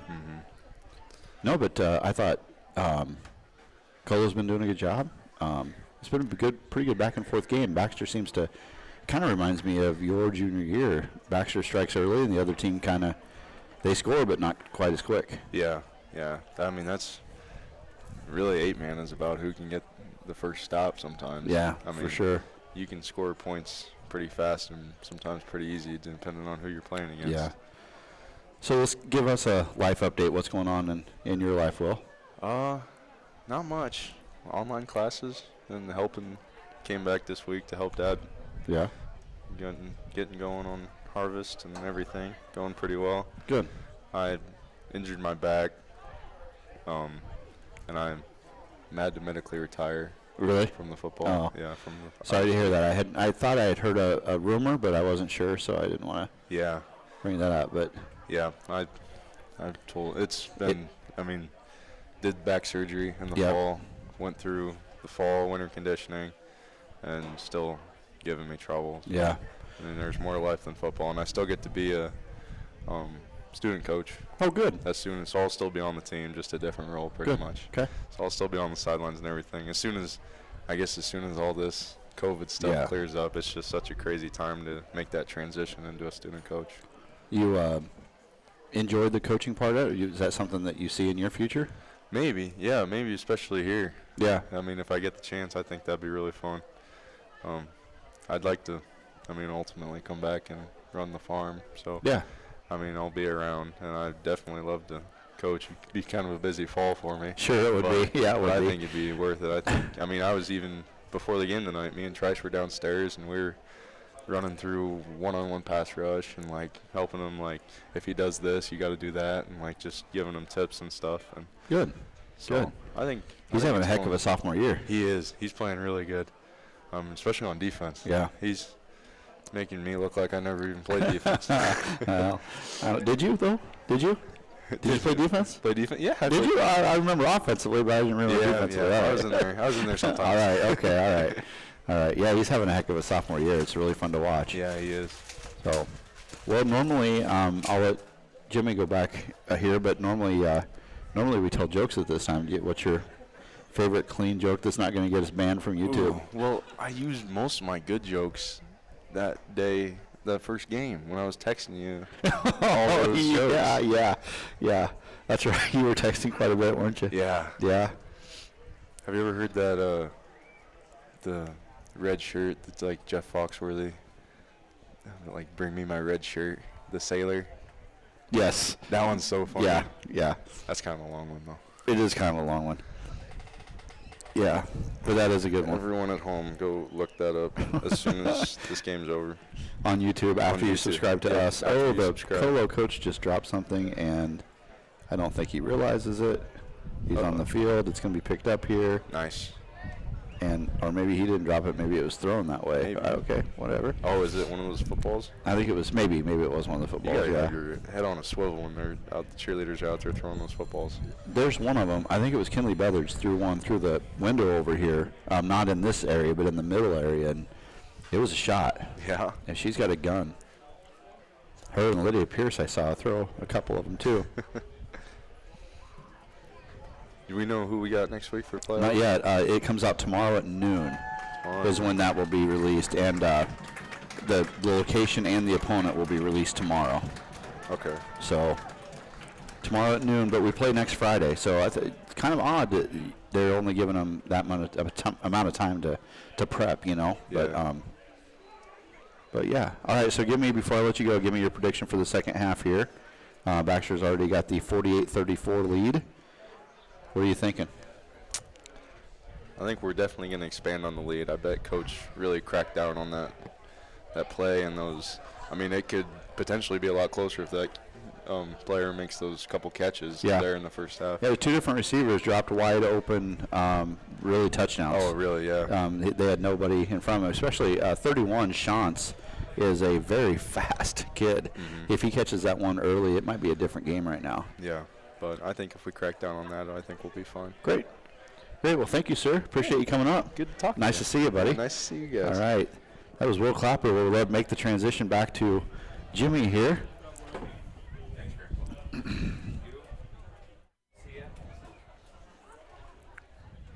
That headset back on, Jimmy? There we All go. right. So I remember because I was supposed to coach him in 8th grade basketball, and he didn't make it. Yeah, that's crazy. No. Ready to hear a couple jokes? Because that's about as all I found. Always, yeah, go for it. We're running out of them, aren't we? Yes.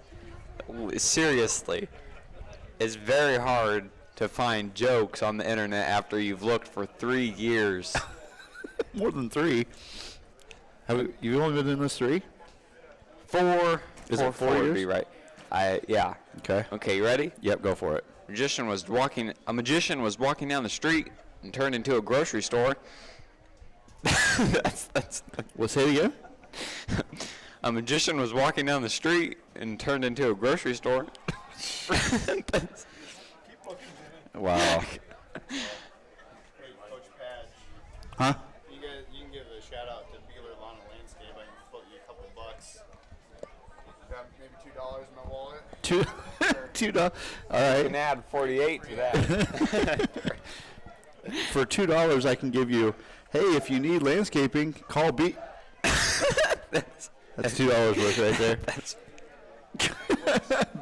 Beeler Lawn and Landscaping. The only reason you would call Beeler Lawn and Landscaping is because of the foreman, Mackenzie Esslinger, keeps that business running. Yeah. Yeah, He likes it. My friend recently got crushed by a pile of books, but he's only got a shelf to blame. Jeez.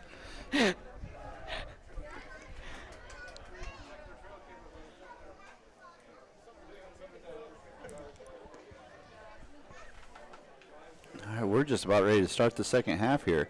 Big thanks to Will Clapper for coming up and being the halftime guest.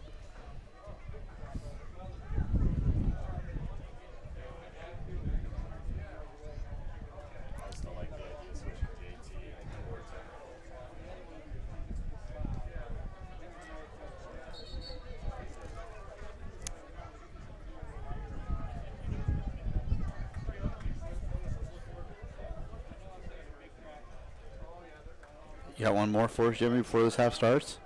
Because the I kicking team is lined up already. I do not think I'll have another. I cannot find a good one, unfortunately. Royals to start the second half. We want them to, why do you want them sitting on the hatches?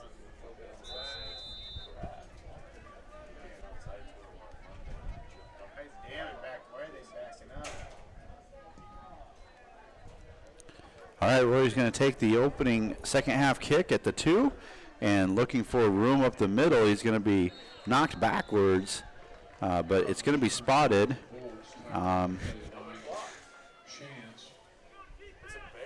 One ref has it spotted at about the 26-yard line.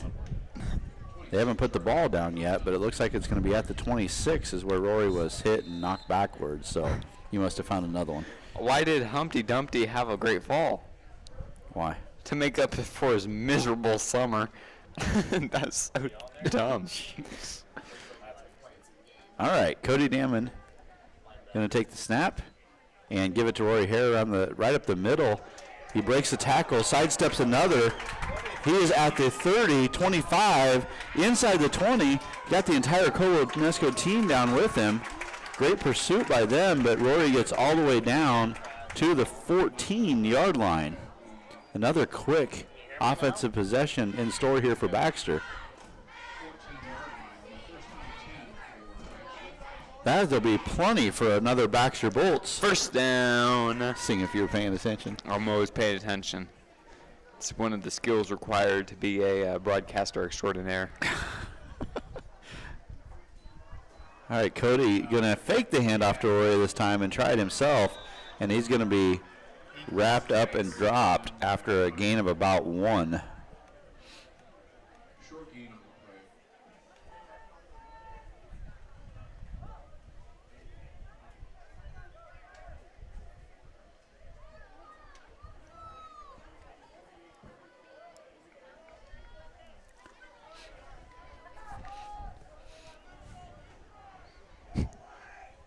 All right, second, and they're going to say no gain on that last play, so 2nd and 10 here. Cody's going to take it around the right side. Nice block on the edge by Rory Hare. Cody sniffing the end zone there, but going to be just short, knocked out of bounds at about the 3-yard line. So it'll be first and goal for the Bolts at the 3.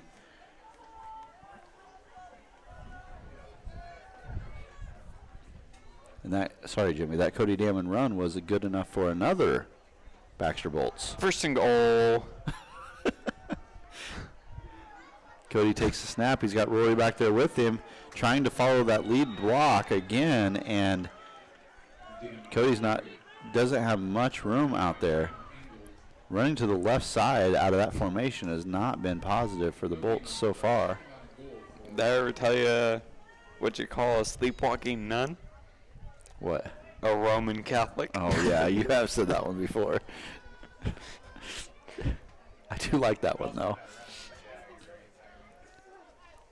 All right, same formation. We got some Kales to the left. One of them goes in motion. That's Johnston. Gives the ball to Rory up the middle, and Rory just sticks the ball out over the goal line for the Baxter Bolts touchdown.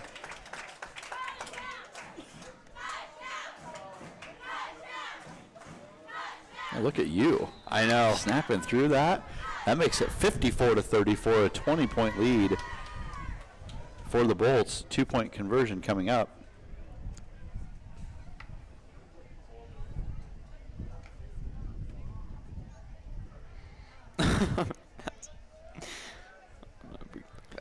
That was a bad one. You're not allowed to read that one. Looking for the 2-point conversion. It's going to be option left. Cody pitches it out to Rory, and he's in. Nice little design play there. There's an option left. Cody Damon takes it, reads the defensive end, pitches it out to Rory Hare. And the Bolts are in for the 2-point conversion, making it 56-34 with 10:19 left to go in the third quarter.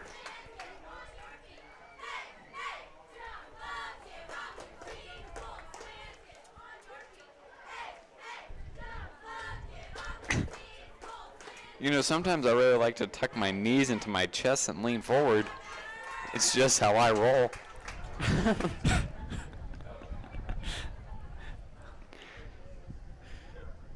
This might be our last broadcast of the season, so you go right ahead, man. You say as many jokes as you I'm want. waiting to find just like a really good one, but I don't know if I'll find it. Oh, I thought that was one of your jokes. Ooh, bazinga. Mr. Funoark with the major burn. Do you need some salve, Jimmy? You need some salve for that burn, Jimmy?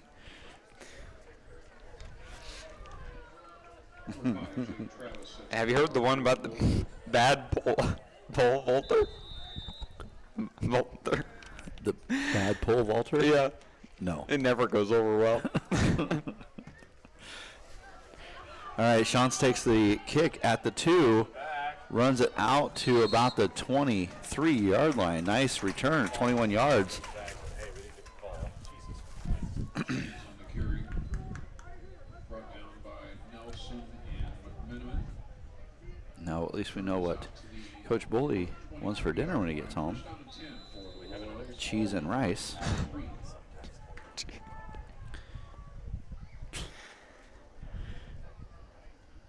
All right, 1st and 10 here for Colo. Ball at their 23-yard line. As a direct snap through the quarterback's legs back to number 7. Brandon Roberts on the carry, but he is going to get only about 3 on the play. Bring up 2nd and 7. 7. I was thinking 8. Ah, you're thinking wrong. Yeah. See, 2nd and 7. 26. What's the difference between a good joke and a bad joke? Timing. That is literally one of my favorite ones we've ever told on this. You told it a few years ago, and it just cracked me up. Almost as funny as the leg cramp of 18.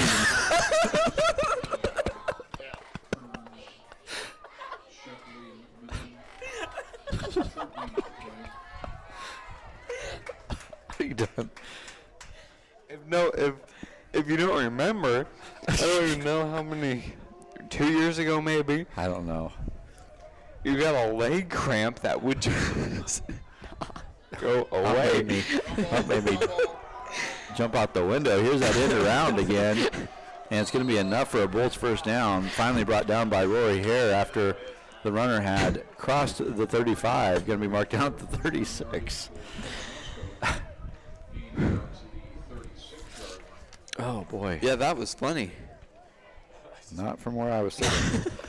Ryan Parker took the reverse that time. Usually it's Shantz going in the opposite direction.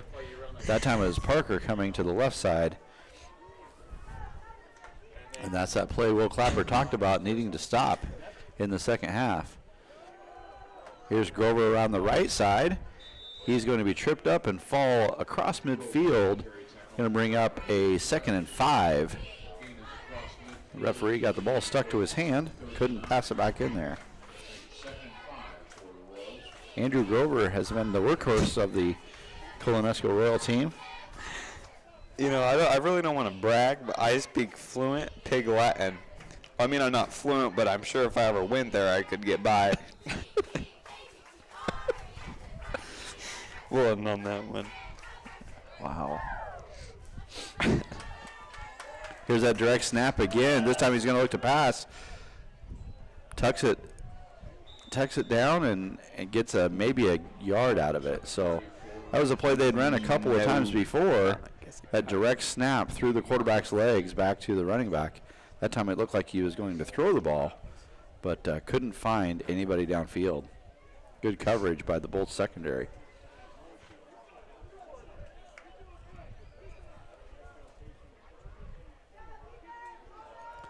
All right, we'll bring up a 3rd and 4 here for the Royals. Quick snap, handoff to Grover, trying the right side. He's wrapped up, but he does fall forward. It's going to be about 2 yards short of the first down here. Bring up 4th and 2. Ball's going to be spotted. Referees are having trouble getting control of the football here tonight. Going to be spotted about the 36-yard line. 4th and 2 here for the Royals.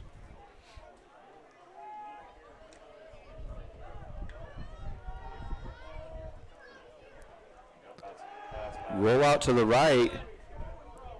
He could have ran for the first down, but instead makes the throw. I think he had nothing but green in front of him. All he needed was 2 yards. But as it is, it'll be 1st and 10 Baxter. They'll take over on downs. Got to give a shout out tonight to Sharon Allspaw. It's her birthday today. Happy birthday, Ms. Oswald. And in case you missed it, it was senior night tonight here at the stadium. Cody back to pass, looking down the middle of the field. He's got a man, and it is going to be interference as Kale was tripped up at about the 20-yard line. So high school rules, that will be a automatic first down, 15-yard penalty from the original line of scrimmage. So the Bolts should have it here at the 29, I believe.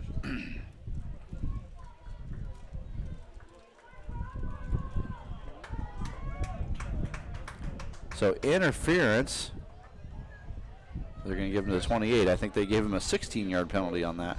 Interference by the by a member of the Colo-NESCO secondary. On a pass that didn't look too catchable. It looked like it was overthrown, but Baxter will take it. First down. A little swing pass out to Rory. He's got some blockers in front of him down the left sideline. Still trying to get some yardage. And that is going to be plenty for another Baxter Bolts. First down. First down yardage for the Bolts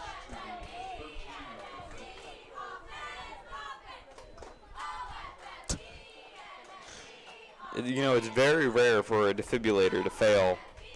But when it happens, nobody's shocked. Doesn't make any sense. If it's very rare, people would be shocked.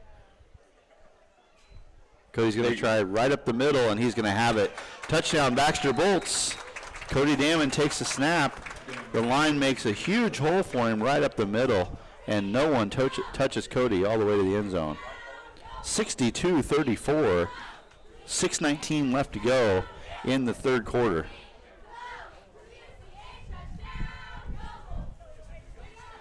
What do you get when you cross an elephant and a rhinoceros? What? Elefino. I knew that one. That's the only joke my mom knows. Cody takes a snap, fakes it to Rory. He's going to look to pass. Does a little pump fake, gets the man off his feet. Still scrambling around, looking for the end zone. Ball is incomplete.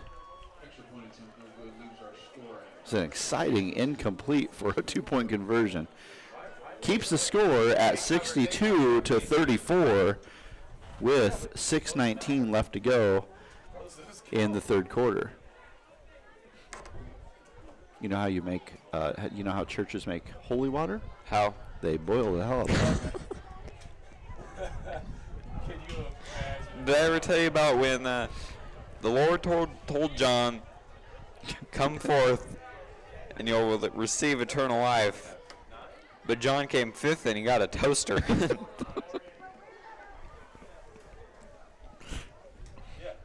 Consolation prize for not coming in fourth. My question to you is if fourth was everlasting life, And then what was what's- first, second, and third? A convection oven.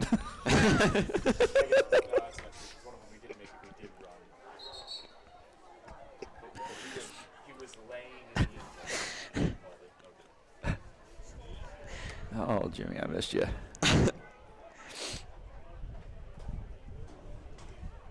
See, that's the improv jokes we need right there. That's right. Go on tour. Go on tour. Live on tour now.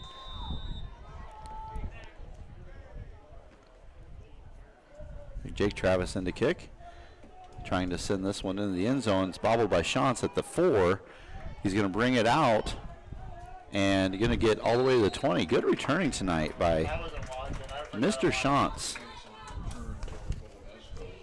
I'm always so afraid they're going to house me. Andrew Shantz, the junior, listed as a tight end, 5'11", 165, and with plenty of speed when he gets to the outside. Okay, this is the last one. All right. Do you know how many ears Spock has? How many? 3. The left ear, the right ear, and the final front ear. That's nothing. That's terrible, man. I can't even laugh at that one.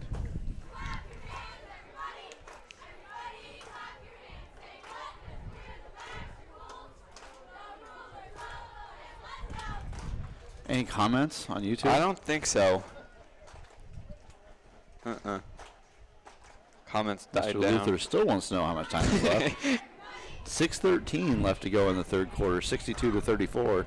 Baxter over Colo.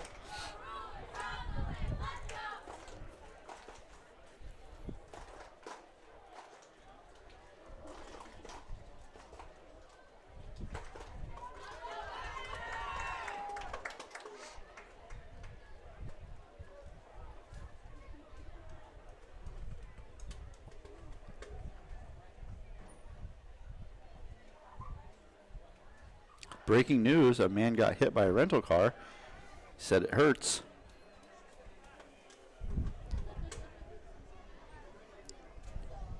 Hurts rental car.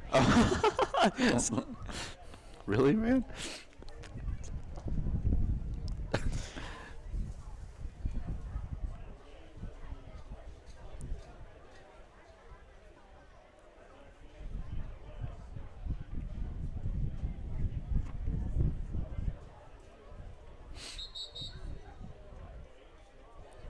Pirate walks into a bar with a paper towel on his head. The bartender asks, "Hey, what's with the paper towel?" The pirate says, "Arg, I've got a bounty on my head."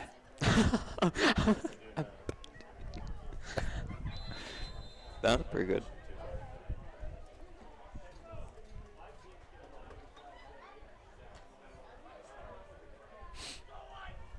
All right. Colo with the first down. 31-31. And the pass is incomplete. Shantz was open over the middle, but the pass was just a little bit behind him. They're in a spot tonight. They're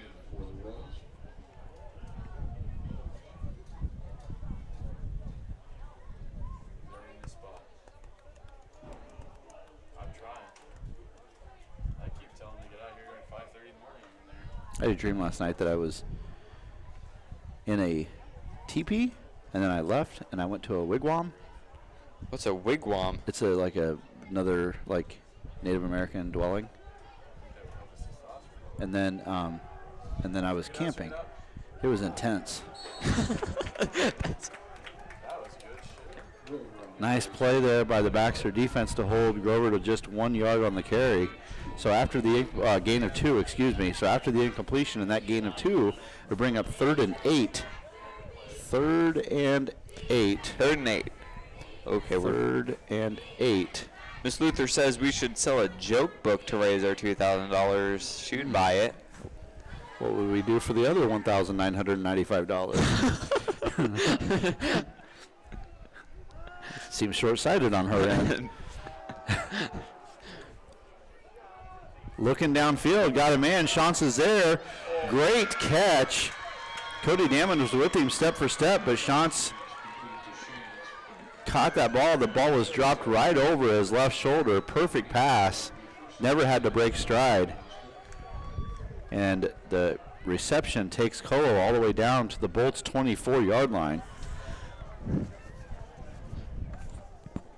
Great pass there by Cutler. Rolling to his right and drops it right over the shoulder of Shantz. Here's another back to pass. Cutler has to scramble to his left this time, throws it across his body. He's got a man there, runs over one would-be tackler, stretches out for the end zone, and he is in. A touchdown, Colo-NESCO. Great run there. Great run by Parker Ryan. Makes the catch. runs over a would-be tackler, and then stretches that ball into the end zone right at the end of the play. We have an injured Bolt on the field. Right now, it makes it 62-40 Bolts with the 22-point lead, with the extra point coming up. You got to think, Jimmy, at some point, Colo-NESCO is going to have to start going for 2. Yeah. Dynamite drop in, Jimmy. Thanks for doing that. My mom wants to hear the I can't even joke, but I don't remember it. The about odd and even numbers. Well, you just gave it away, Jimmy. I know. Yeah. It's not like it was going to be funny anyway, but still.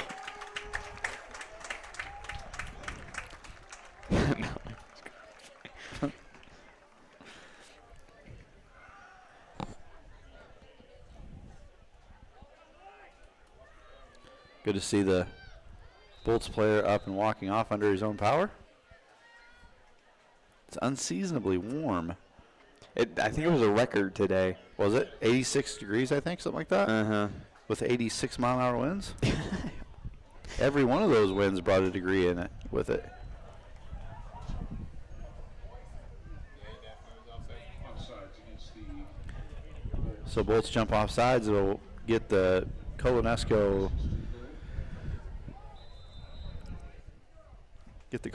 kicker a little bit closer to the goal line. A lot of teams will change their minds and go for 2 after a penalty like that.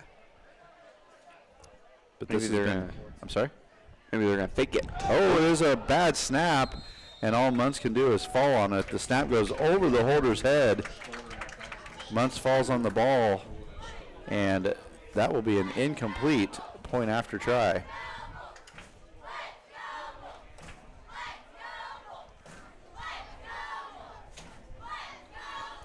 Can you click on that up there? This? Yeah, is that red? Okay, never mind. Thanks. It's gone now. Oh, did we just shut it down? Looks like it. No, we didn't. No, we didn't. Oh, did we? Oh, we sure did. You better get it back open real quick.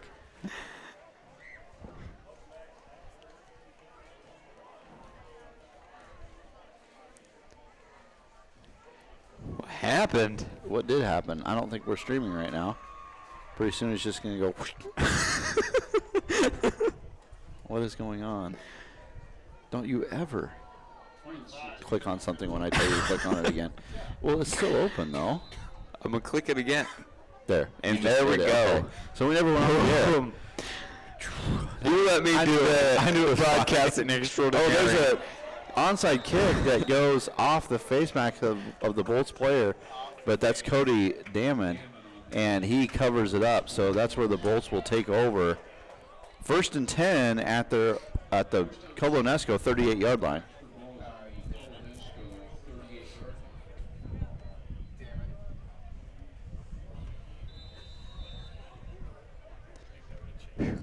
I thought we just lost the whole stream. Me too. That was scurry. All right, Rory's in the backfield by himself this time. Takes the snap. Going to try to sprint out to the right side. Got to get the corner turn, and he is hogtied down at the 32-yard line.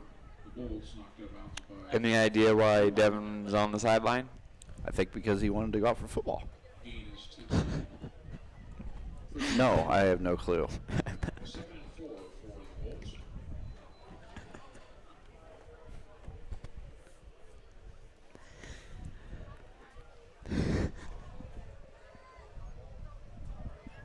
All right, so the Bolts will have 2nd and 4, even though the scoreboard on your screen says 1st and 10. Cody takes the snap, and he's going to go around the right side. Plenty of yardage for another Baxter Bolts. First down. All the way down to the 17-yard line. And that's why we need the automatic scoreboard. 1st and 10 for Our sound is scratchy, my wife says. 17. Could be my scratchy throat. I don't know Ever if since she's I was not- around that person.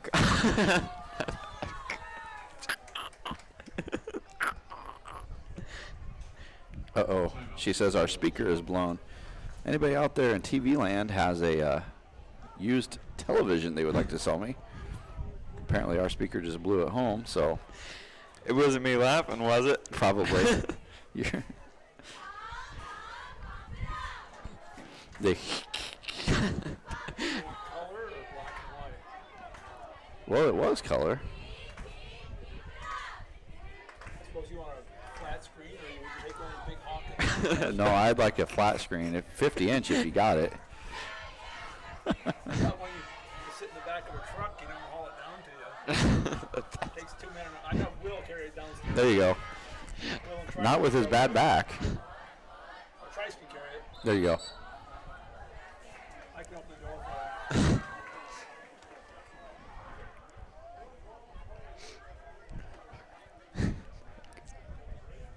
What? For what?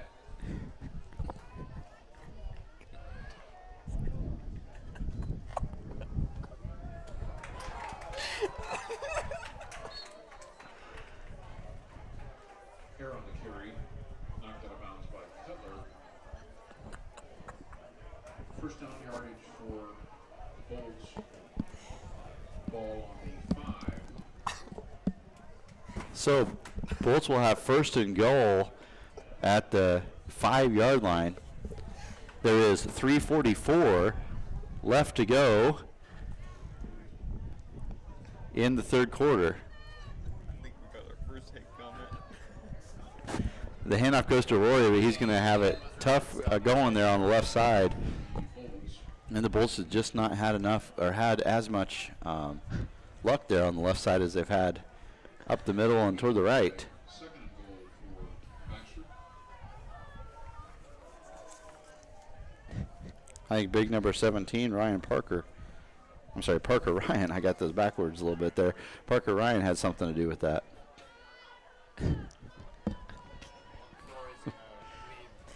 All right. Bolts will try second and goal from the 5. Handoff goes to Cale Johnston on the end around. He's going to try to cut it back, but he's going to be met by a host of Royals there. Lord. Get it, Royal? That's a good one. So that'll be a loss of several on the play. Looks like a loss of about 3 or 4. Be brought down to, it'll be third down and goal now from the 7.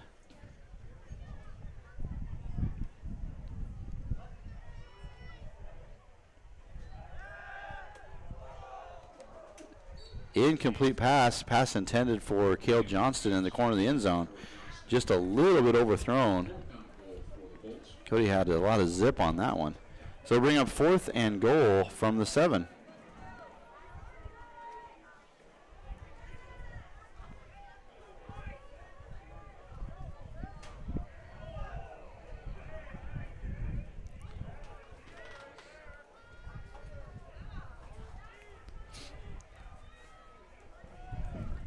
All right, so fourth and goal from the 7-yard line.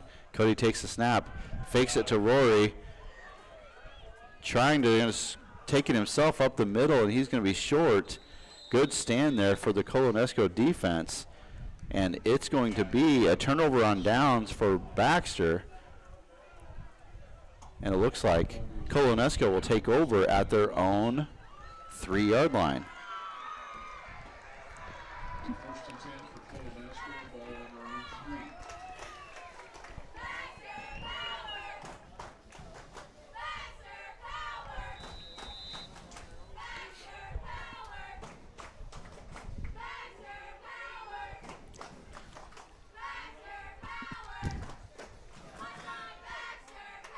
All right, Colo rushes to the line here. First and 10 for them. The give is up the middle. The running back will fall forward for a gain of about 4 on the play to bring up second and 6. Tackle on the play by Jake Travis, Cale Shepley. Gain of about 3 on the play. So,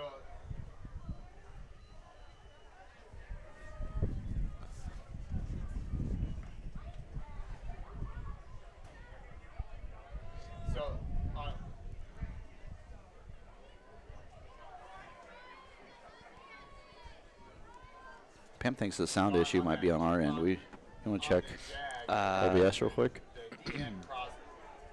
Our mic is not. looks fine. Yeah. Big run by Grover here. He's going to be pushed out of bounds at about the 36-yard line. Great run. I don't know if you'll get it. I'll explain it to you. Oh, yeah, I got it. So 1st and 10 here, the ball at the 36 for Baxter. There is definitely something going on. Let I me. don't know if these are jacked up. Too We high. can turn this one down. Yeah. That up. That'll. And then maybe turn that one up, huh? Yeah. On the OBS. And that should. Well, it really has stayed the same. Yeah. Well, that wouldn't affect that though. Would it? Oh yeah, it would, wouldn't it? This is like the. Yeah, that's the master volume there. And then this is just how we hear ourselves and the. Yeah.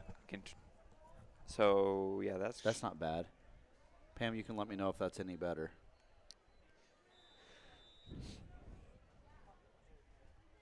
What did we miss?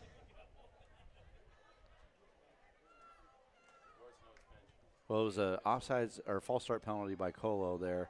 They lined up in this shotgun formation, and they're going to try to pass it back over here in the screen, and they've got something working, but McMenamin reads it and does a great job. Nate McMenamin read it and came from his linebacker position to make that play. Otherwise, it was going to be a huge gainer for Colo-NESCO. As it is, they got it almost back to the original line of scrimmage. It'll be 2nd and 11. Ball at the 37-yard line.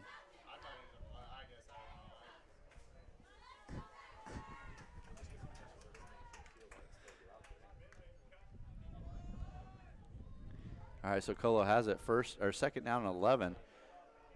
Again, right up the middle, and the ball is going to go all the way down inside the 30-yard line, down to the 28. Great gain there on 3rd down for the Bolts. I'm sorry, for the Royals. And that'll be the end of the 3rd quarter. 62-40 is our score. When we come back, the Royals will have it 3rd and 2 from the Baxter Bolts 28-yard line.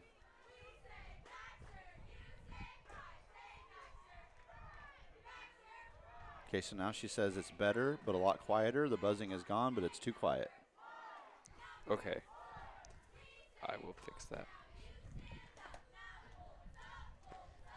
So we can Let's crank turn that that up. Maybe. Yeah. Just so it doesn't quite get into the red, so that's what we got to be looking at. We want to get close to the red, but not into it. Does that make sense? Yes. So see if that's better, Pam. Thank you for letting me know. Cheerleaders doing a great job. Let's mention them one more time.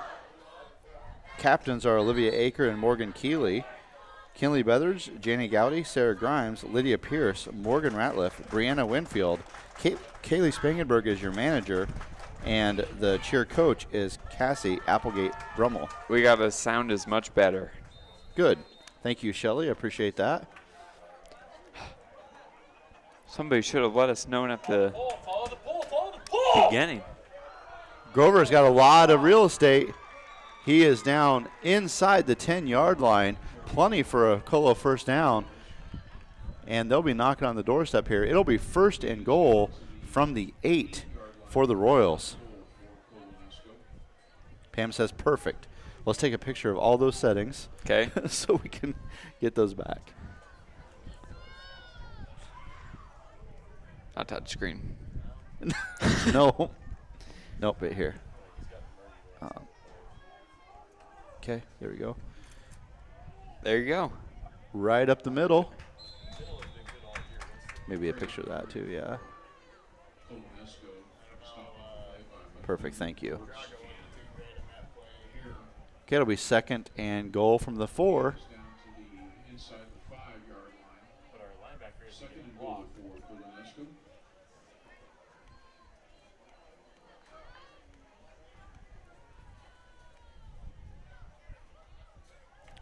We are just into the 4th quarter, 11 minutes left to go. Baxter leading by 22. Flag comes in and the play is stopped. I think Colo's been kind of flirting with that all night, not quite getting set before. They're supposed to be set for 1 second before the ball is snapped, and they're hurrying up to the line. First call on it, though. So obviously they've been very well practiced at it.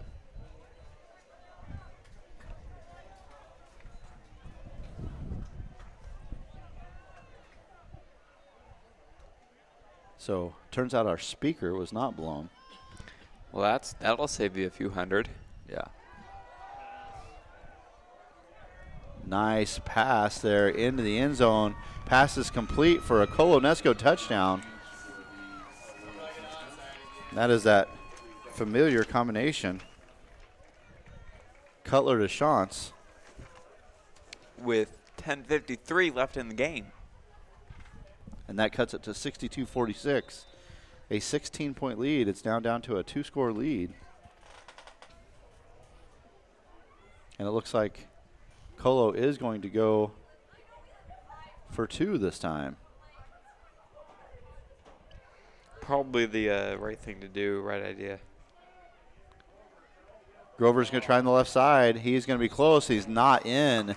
Good pursuit there on the backside from the Baxter Bolts defense, and that'll leave it at 62-46.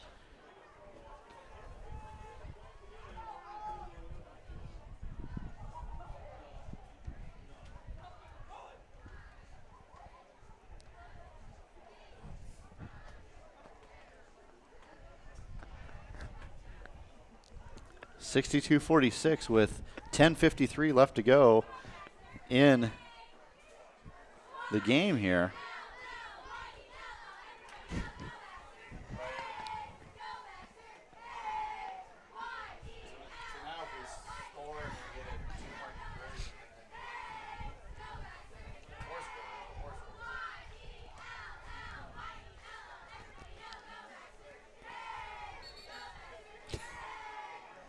Zach. Bill Luther, maybe it's just talking through your COVID mask. Yes, we took them off. That's why the sound is so much better. I tried broadcasting. You did? Through a mask the Did it first work? time. No, I couldn't do it. It probably didn't make me sound any worse, but I couldn't do it, so.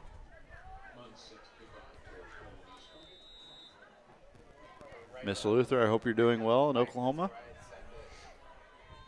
Why are we so wide in the middle? Muntz sends this one close to the goal line. Rory's going to bring it out. He's at the 25, and that's about where he's going to be stopped, maybe just a yard over it. So the Bolts will start this drive at 1st and 10 at their 26-yard line, looking to answer that score by Colo, 62-46. With 10:47 left to go in this third quarter.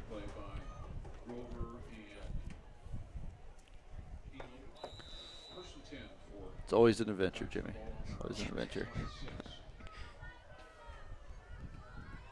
17 probably getting across JT's face here.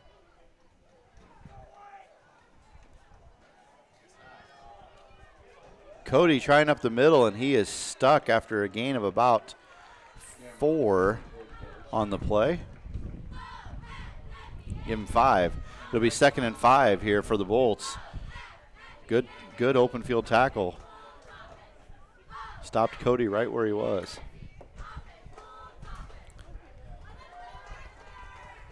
Got 20.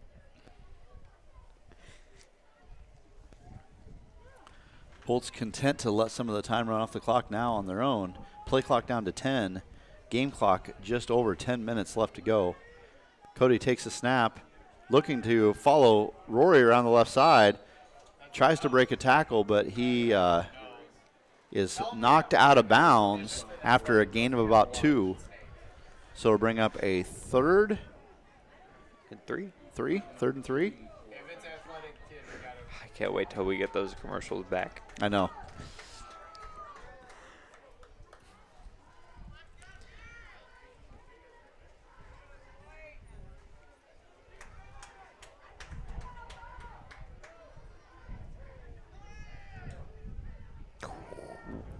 very close. Bolts usually get one of those per game. And the coaches let the clock run all the way down to 0, take the timeout. Just under 10 minutes left to play in this game, 62-46, and the Bolts are staring at a 3rd and 3 from their own 39-yard line. Nope, 34-yard line.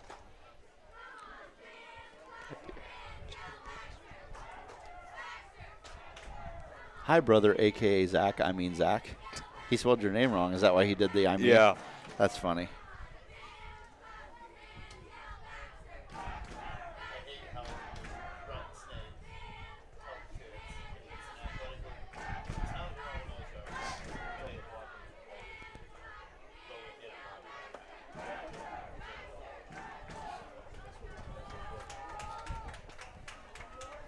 We haven't mentioned the Colo-NESCO players sporting the pink socks and some of them sleeves and stuff for Breast Cancer Awareness Month. No, we haven't.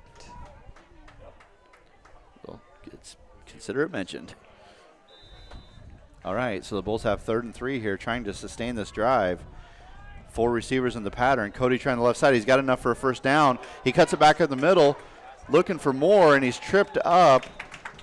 Gets inside the 35, all the way down to the 33, and that is plenty for a Baxter Bolts. First down. First and 10 for the Bolts. Ball is on the Colo-NESCO 33.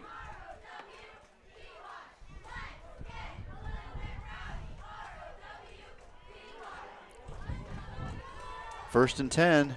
Cody takes a snap. Inside handoff to Rory. Trying right up the middle. Runs over a player and gets slammed down to about the 26-yard line. Everybody's kind of slow getting up. Great sportsmanship by both players, though, helping Rory up. Rory pats him on the back.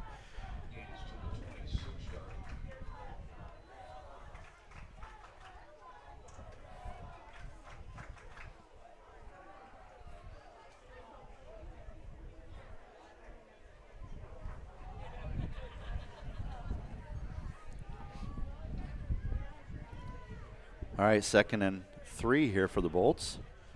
Rory takes the direct snap this time, letting the blockers fall in front of him. Now cuts it back, spins to the sideline, and he's in. What a run by Rory Hare. Thought he was down when he went inside, spun back to the outside, and he is in for the Bolts 6. That was fun. Yeah, it was. Nice little run there. See a We replay of right that. in between them. Yeah. Really rubbing the salt in the wound. I'm sorry, man. We got 1 week with a good replay. Maybe next year. We still got basketball. And Yeah. Are you going to broadcast with Brendan for basketball? Does he want to? Yeah. And there we go. Yeah, he'll be done with first semester, I think, at Thanksgiving. Oh, Coach Lothar didn't see something he liked there, so he takes the timeout on the 2-point conversion. It's right now a 68-46 game, 22 points. You guys should broadcast a golf meet. You know, if we can get to 1,000 subscribers and go with our YouTube phones, Live, yeah. then we absolutely will. I'd love to. That'd be a blast. I'd get my voice on like this. Jimmy's got about Jimmy hitting that's 7 on the that's par too loud. 3. It's too loud. Jimmy's got about 250 yards here. He's got about a 7-iron. Win from the south. It's in the hole. That's why I say that a lot. That's be my problem. I would slip into, Carl the Greenskeeper too often. You're probably too young for that movie, aren't That's you? from You shouldn't have seen that movie. It's Was it too- Caddyshack? Yeah. You haven't seen it, right? No. Okay, good. I don't think I've ever seen it all the way through. Good. You don't need to. It's bad for you. All right, here's the 2-point conversion. Puts Cale Johnston in motion across the formation and then sends him back. Then a quick out pattern to Cale, and the ball is thrown low and outside. So that'll keep it at 68-46. Bolts over the Royals.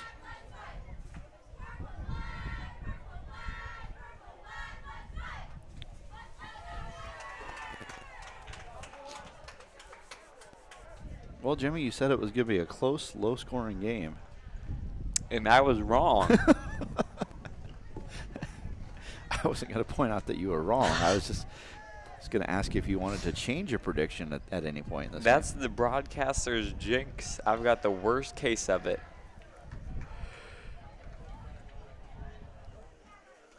It doesn't even, it's not even real. Anyway, so. You must have never broadcasted a volleyball game with Allie Actually, and I I have, then. because I said it. Allie called me out on it, too. I said something about Sophie's going to serve this Serve game this out. one out. And she didn't, and Allie blamed it on me. When it was clearly her mom's fault for calling something out that was in. No, I'm just kidding. Debbie doesn't make wrong calls there. Jake Travis with the kick. Shantz is going to field this one at about the 2-yard line. Trying the right side this time, cuts it back middle, back up the sideline. And Jake Travis makes the stop. Otherwise, Shantz would have been gone. Shantz falls forward at the 36-yard line, and that's where Colo will start this drive. I thought Shantz had a chance to take that one to the house.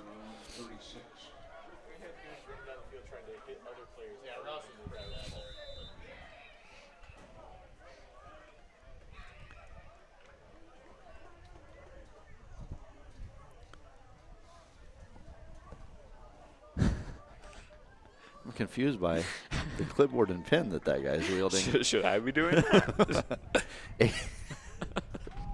8:50 left to go in the game here. And Colo takes that one, 2-yard gain.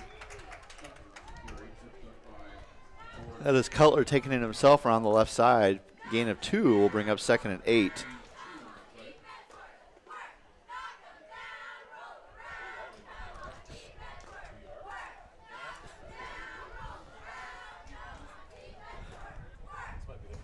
All right, 2nd and 8.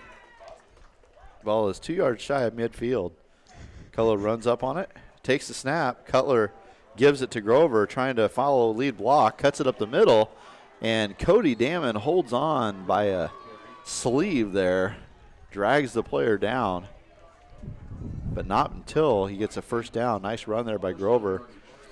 Royals, ball is on the Baxter 29. Safety's definitely not there because you're stacked, aren't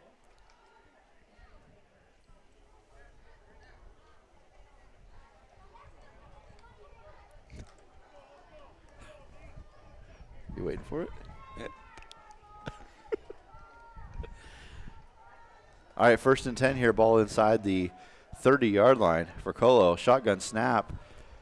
Cutler wheels out to the left. It's a quarterback keeper all the way, trying to get around that side. And he's going to be down after a gain of about 5 on the play, bring up 2nd and 5 for the Royals. Brought down by Jake Travis, Cody Damon. He is to the old 24-yard line.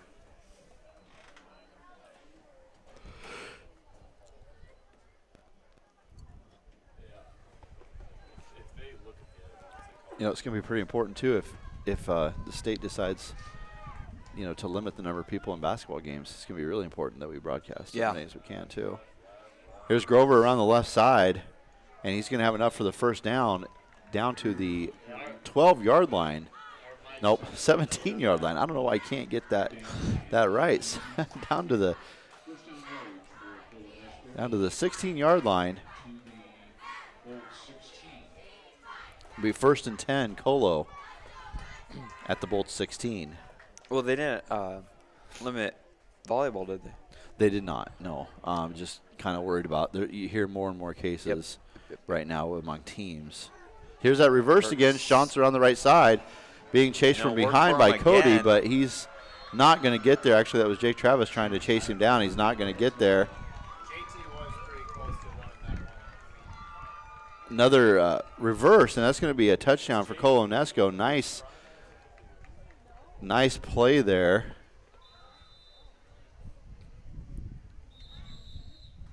Jake Travis down again. He was down over there, wasn't he? Yeah, it looked like a leg cramp that the trainer was trying to work out. Maybe it's the same thing here. But it'll be 68-52. when we resume play here, Colo will have a point after touchdown attempt coming up. I haven't seen their kicker run out, so I'm guessing this is going to be another 2-point conversion try. Down by 16. If they want to tie the game, they need the 2 points. They do. They'll make it a 14-point game, 2-score game. It's a 2-score game now, because it's 2 8-point scores basically. But Travis gets up. He's got to come off the field though.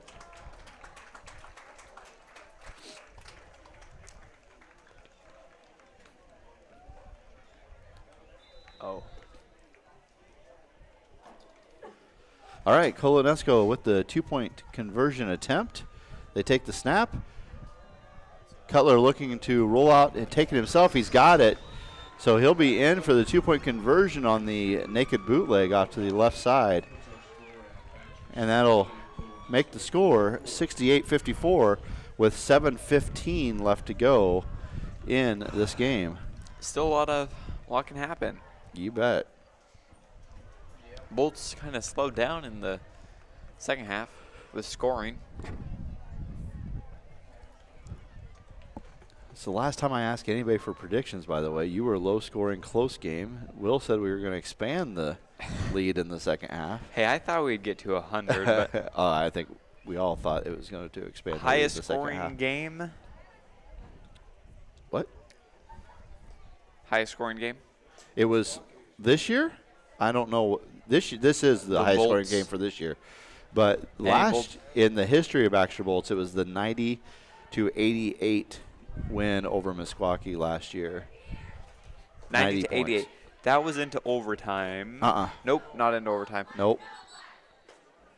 Nope. Regular season game. I wasn't there. And it was approximately about negative 30 degrees, if Were I you remember there? right. Yes. Yeah? Yes.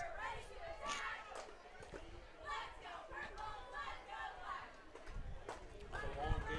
It's a long time to score that many points. Yeah.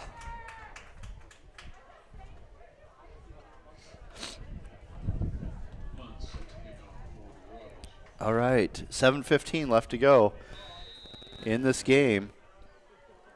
Bolts have a 14-point lead. Muntz set to kick off here from the 30. A low line drive kick going to be fielded by Rory at the 5. Kind of timidly walking his way up to the right sideline. Ball comes out. Oh, the referee is going to say it's down by contact before the ball came out. So it will be a non-fumble. Player was down. Rory's a little bit slow getting up.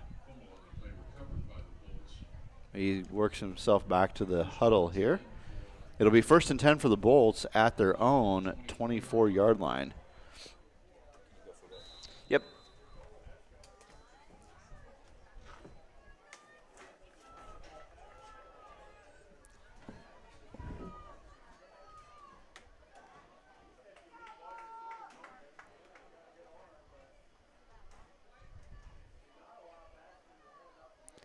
Damon's got 2 receivers to his right, 1 on his left. He's going to take it up the middle himself.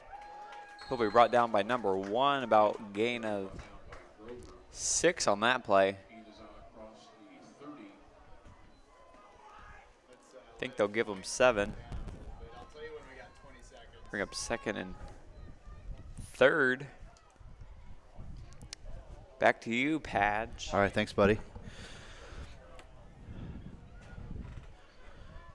Bolts are going to be patient here with the game and play clock running. We're at 6:30 on the game clock, under 10 on the play clock. Cody takes a snap, going to go up the middle, and he's going to be wrestled down after a short gain.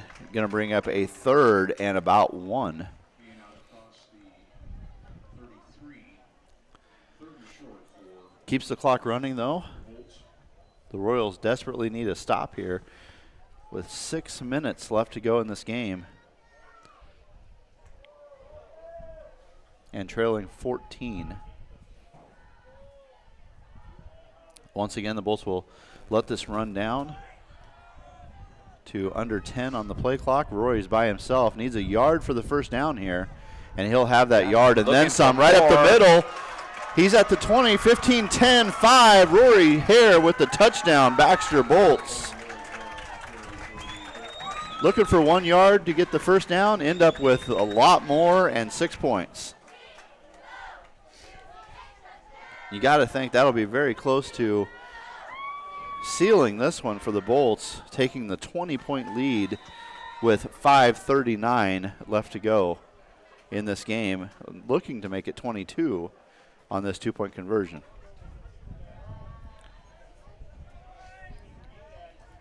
The Bolts have a center and Cody Damon behind him. Cale Johnston to the left, everybody else to the right. The immediate throw out to Rory Hare, and it's a low throw that Rory has to catch with a knee on the ground. That will make it an incomplete 2-point conversion and leave the score at 74-54. I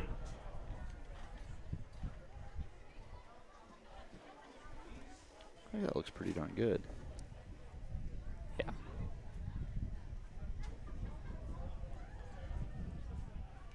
Sunshine on my shoulder makes me happy. It's Halloween. Boo. What are you gonna dress up for Halloween as, Jimmy? Nothing. Did you dress up for homecoming this year? Yeah. I did see a couple of them at least. I didn't realize I wasn't a big fan of the dress-up days this year, but I was Rock and Roll Day. I was You were Steven Tyler. Steven Tyler. Yep, from Aerosmith. I saw that. I won Monday. Okay. I won that day. Tuesday was, we'll go with Space Day as Princess Leia. You didn't see that one? I did, I think. Yeah. And Why Princess Leia? What made you pick that? The best space thing we could have thought of. The what? Best space thing space thing. thought of. Yeah. Yes. You said basting. The space. Space thing. Yeah.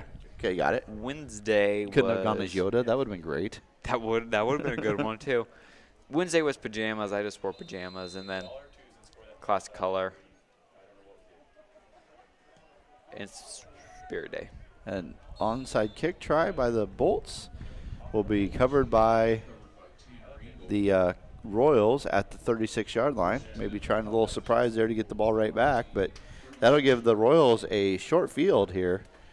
They'll have 1st and 10 at their own 36, and there is 5:38 left to go in the game. Try to update the time after every play here towards the end of the game. We're at 5:38, and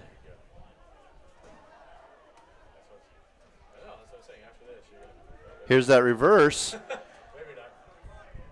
And Grant Board stays home that time and makes the tackle with some help from Nate McMiniman. That was rumble right there. So good play there. That's by far the best success that Baxter has had against that play tonight. So to bring up 2nd and 8 for Colo. Approaching midfield here. They take the snap, give it to Grover around the right side. He's got a blocker out in front. Grover cuts it back up to the middle and is going to have plenty for the first down. Inside the Bolts 30-yard line will be marked 1st and 10 at the 29. Ball to the Bolt 29.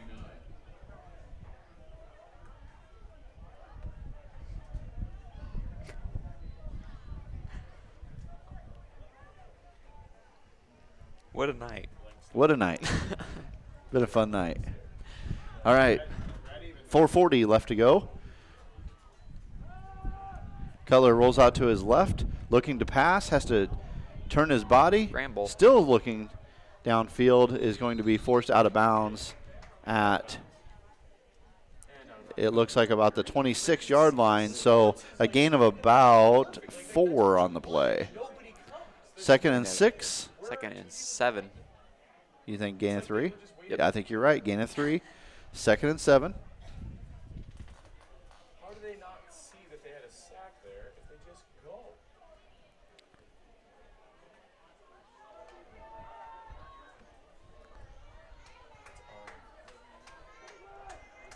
First man through. Got plenty of room, too. He's going to score. Just a quick dive play there by Colo. Nicely designed play into the end zone for a Colo-NESCO touchdown. Brandon Roberts just took that handoff right from Cutler. First man through, broke through the line, and he was gone. So Muntz comes out on the field. They're going to try for the extra point here. Down 14. This will make it a 13-point game if he can connect. Snap is good. Hold is good. Kick is up and good. Right through with plenty of leg. 4:22 left to go, and it's now a 13-point game, 74-61. 61. 74. Okay. I was doing some math, and I Okay. didn't know why they wouldn't go for 2. Well, there's not much difference between a 13 and a 12-point game. You still need, Let me see. well, 12-point would be 2 touchdowns to tie it, I guess, 14, but 13. I see. and they haven't had a whole lot of, if you think about it, all the times that they've gone for 2, if they would have just kicked the one and made it, it would be probably a 10-point game now. That's true.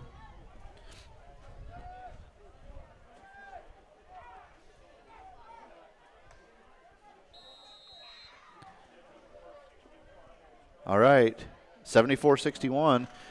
Bolts have the lead. 4:22 left. Muntz tries an onside kick. It's a good one.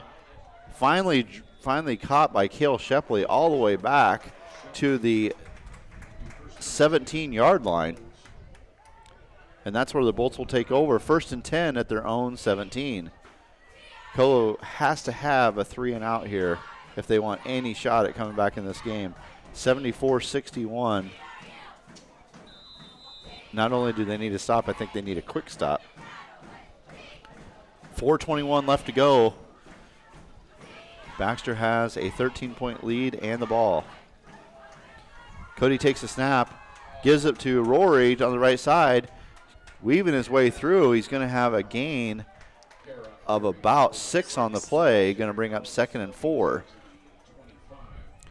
Clock ticking now down to 4 minutes left to go in this game.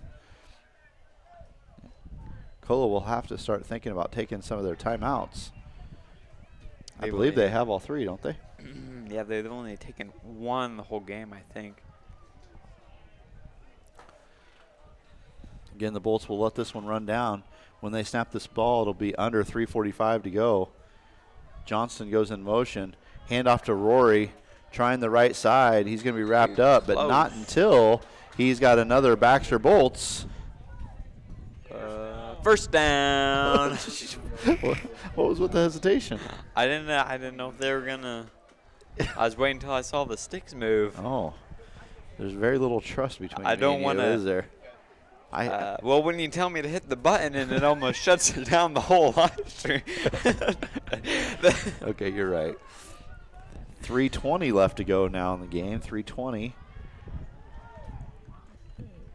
Very familiar play, but Cody this time keeps it, breaks the tackle, still trying to get to the line of scrimmage. He's actually going to get a yard on the play, maybe even 2.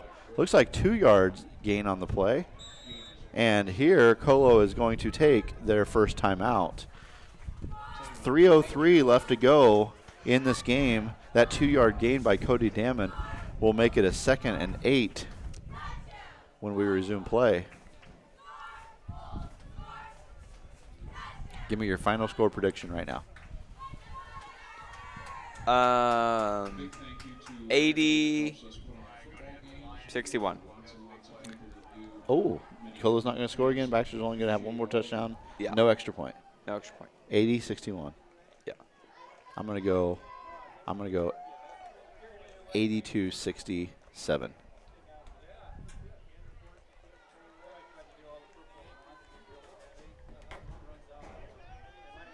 How are they gonna get the? Oh, I see. Okay. All right. 67-82. Yep. Right. Had to do some factoring for that one. You shouldn't have had. Do you have ACTs tomorrow? No. Okay. But next week I have a PSAT. Oh, gotcha, yeah. All right, Baxter is 2nd and 8.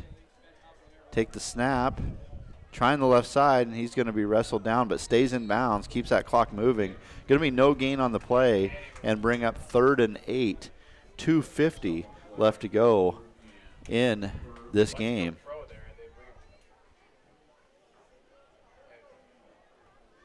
Colo chooses not to take a timeout this time.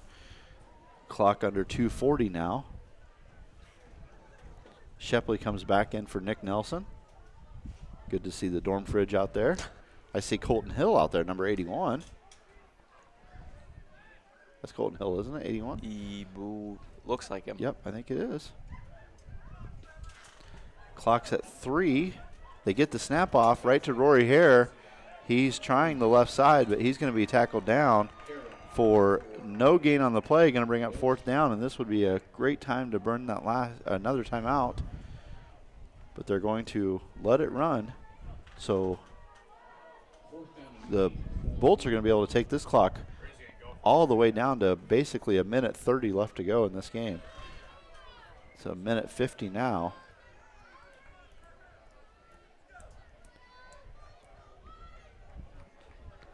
Fourth down. Colo's looking to get a stop here. Bolts need 8. Ooh, And I think they did get a offside, so that'll help a little bit. It'll be a 5-yard gain, and it'll be 4th and 3 now for the Bolts. You think they'll go for it? Yes. You think they will? Yes. They might pooch kick it now, but 4th and 3 from here with a 20 I or think they're going to try 13-point and lead. run it and not throw it. Either way, the clock is running. It's 1:25 left to go. Rory takes a snap. He's trying the left side, going to follow Trice, and he is not going to make it. He is smashed out of bounds. What a great tackle. That time by Number 32. number 32. Number 32, Tanner Engel, makes a great tackle on Rory, stops the clock on the turnover on downs. So the Royals will have 1:18 left to go here, down 13 points. It was still, he still could have reached him. I mean,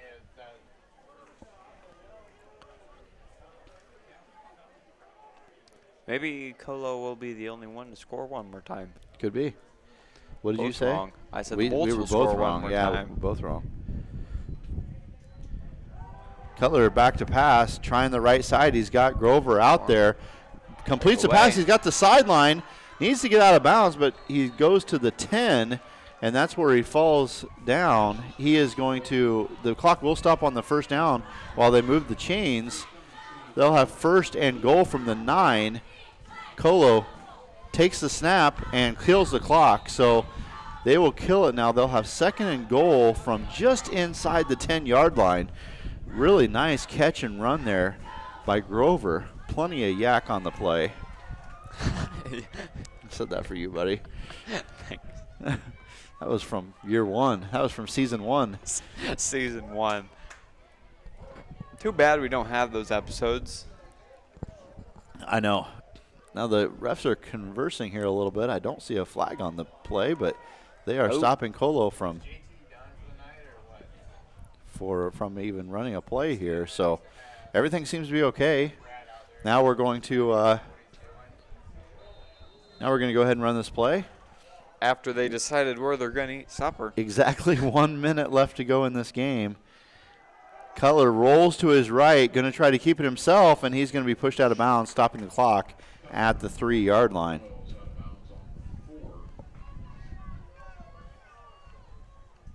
Make it the 4. So it'll be 3rd and goal from the 4-yard line.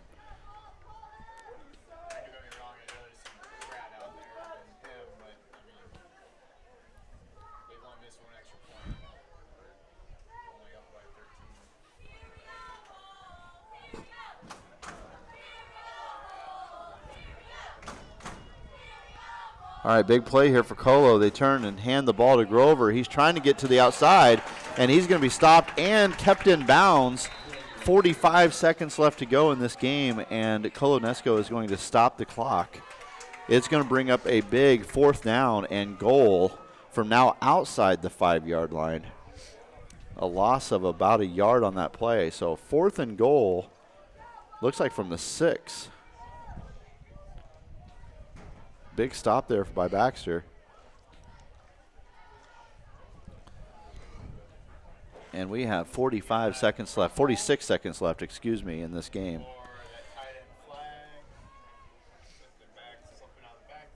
It's kind of cooling off. It is. I didn't think I'd need a sweatshirt as hot as it was today. I was freezing in my office. Were you really? Yeah. Yeah, my office is on the first floor, right by the air conditioner, and or central air, and the thermostat though is upstairs outside my wife's office, and she apparently had the window open, so it was letting in that hot air, which would heat the thermostat, which would make it kick on more and more, which was freezing me out in my office. Now, when you say office, is this anywhere near your kitchen, bedroom? Is this at your house? Yeah, I have an office at my house. She has an office, but it's like it's a section of our room. But yeah, I have an office. Because I work from home all the time outside of COVID too. Here's that direct snap. Got some room to the outside, but he's going to be dropped down. Rory Hare comes streaking up the middle and makes the open field tackle, and that will be a turnover on downs. Baxter will take over at the Colo net at their own 10-yard line. We'll take a look back at that. Wish we could. That was a nice play. Rory came out of nowhere like he was shot out of a cannon. My goodness, he gained some speed. And now the Bolts are going to be content to just snap this ball, kneel down, and run out the remainder of this game, which it looks like that'll be the last play. The game clock is 1 second below the play clock, so that'll be it. Jimmy, it was a lot of fun working with you here tonight, buddy. Great broadcast tonight. Yeah. Had its ups and its downs. It has its ups and its even bigger ups. Yeah.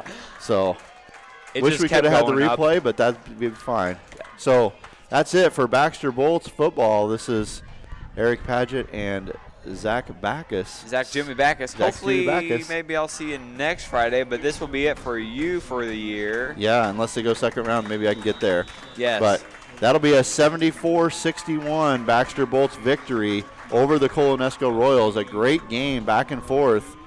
And